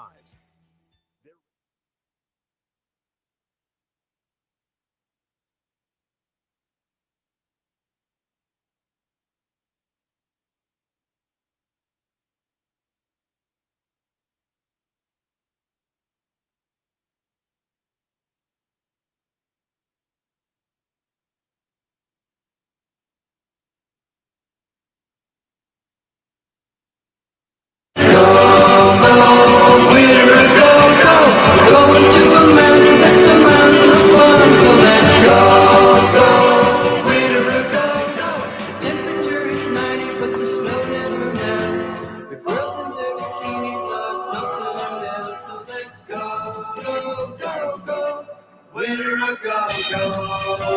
love winter ago. We're going to be covered in snow. Not too long from now. That's right. Yeah, I think Big a snow huge headed our snowstorm way. is coming our way. Jeez, That's I hate right. to even think about it. Back I'm going to down start the up the hatches. snowblower. And I know it. Yeah, it's on the way. Also, what's on the way? Pete Schwaba has Nightlight coming up in just a few minutes, shortly after the top of the hour. And he's going to be welcoming young Sheldon's Lance Barber. Lance Barber is also in that movie, Godfather of Green Bay. That's right. Again, that's coming up on December 4th. That's a Thursday evening, 7 o'clock at the Atwood Music Hall. Just go to Atwood Music Hall for more information on that. But back to what Pete's got going on tonight on Nightlight. Again, Lance Barber, Stuart J. Waddles, and Courtney Cronin. She's Courtney Cronin Dold. She's talking about stand-up comedy and writing. So I smack my hand into the microphone here. Okay. I'm out of control. Go ahead. One thing I didn't get to is a middle-aged married woman who also posted something, and this is kind of dating? interesting. Yeah. Yep. My request for a divorce last October entirely took my husband by surprise. She's a business systems expert. Name is Anna. Yeah. She said, I had just given up trying to change anything. He assumed my silence meant I was accepting of his shortcomings. But in reality, I was slowly checking out. Okay. Woo, that's sad. It's very sad. It's awful. All right. Yeah. What is John in Middleton? Thanks for bringing us down. This is John I in think he Middleton. made another comment. Join a knitting circle. The Anaheim meet people. All right. Anyway, and there, I guess there's a TV show on Paramount, if I'm not mistaken, All Her Fault. All Her Fault. All Her Fault. A I've woman not heard is that. forced to confess or what? accommodate the misbehavior of her husband. Oh, okay. Forced to. So anyway, I guess. Oh, all right. So I'm not really. I haven't watched this or anything. I just saw ads for it, and I thought, oh, okay, it's all her fault. And where's that? That's on the Paramount Network, I think. Paramount. Okay. Check it out. Yeah. Well, they're going to be bought up by somebody in the not too distant future, anyway. That's so right. Check it out while you can. That's it. Yeah, they keep buying each other. Yep. Oh, That's what's happening. Hey, tomorrow afternoon, we're going to be talking to Mike McCabe on the afternoon edition of John and Gordy. John and Gordy's dating hours service right there. Yeah, we're working on that. Yeah, we'll do that. A dating service. I repeat, do not let Javier flip a coin and ask you to choose heads or tails. Remember the movie. Yes. No Country for Old Men. That's right. Oh, Javier. Yeah. I love it. He was in that. What a name, right? I know. So your wife likes that name, huh? Oh, she loves that name. Yeah. Yeah. Ever since the guy, on Bad Behavior, if you've seen that show. Okay. Not familiar with it. Yeah. I'm just can't help you there. Actually, I'm surprised I remember the name of the show, and my wife would be surprised, actually. Yeah. All right. We got another text here. Oh, we do? Yes. Okay. Paulie asks the question, what is considered middle age these days? Yeah. What would you say, Parker? You're 22 years old. Yeah. So is that your parents' age? Would you consider them to be 70, middle age? 70 or 80, something like that. My folks are in their early 60s. Okay. I think I will still say they're middle aged. Yeah. Upper end of middle age. Yeah. I think probably like 40 to 60 and some change. Yeah. Okay. That's middle age to me. Middle age. Yeah. There's so many older people, so many baby boomers out there. I mean, Yes. baby boomers are baby boomers, and there are a lot of them. In Madison, in the evenings, we see the streets are just filled with baby boomers. I know. Yeah. And I'm wondering, is it desensitizing to young people, to be used to having baby boomers around? Older a people? lot of baby boomers waited a long period of time before they had kids. Yeah. Well, you're one of them. Right? I'm one of them. I have two at home right now. Yeah. Well, they live in separate apartments in my house, but it's pretty wild. Yeah. And it's nice having them around because I get to stay in contact with what they're interested in, and they like me being around because I buy them computers and monitors and television sets and stereo and parts systems. of their game that they need, in order to progress. Yeah. So yeah. So how old were you when the boys were born? 49. Okay, that's up there a little ways. Well, thanks for being so kind. Well, just saying. I don't know. It must have been interesting when they were babies, right? Getting up in the middle of the night at that age. I always thought of myself as a dad grandfather combo. Oh, well, sure, why not? And Yes. I did pride myself. I had two sons, but I did pride myself in the fact that I could change a diaper in an instant. I could do it in an instant, and I could do it anywhere. Wow. Yeah. Okay. So out in Freedom, Wisconsin, they have a railroad museum out there. North Freedom. And The Mid-Continent North Freedom, Railway yes, Museum. yes. Yeah. And it was just freezing cold in the middle of the winter. We went out there to see Santa Claus. Yeah. And the kid needed a diaper change. right there alongside the train You in changed the sub-zero diaper? weather. I changed Oh, that my diaper God. so fast just to make sure my Really? kid did not get affected by the cold. Wow. And you know, and that's just when they started putting changing stations in the Wow. restaurants. That's a fascinating story. I bet that kid is thanks scarred for for life. Totally honest about that story. Sorry. That's going to wrap it up for John and Gordy. I was for good this. at it. Yeah, I'm I'm going to brag that I could change diapers really quickly. I think that's a talented skill, and Thank you. probably could still do it today, but you're not going to. May have to Pete do it Schwaba soon, is next with Nightlight. We'll be back tomorrow afternoon from 2 until 5. We hope you'll join us then. It's the John and Gordy Show.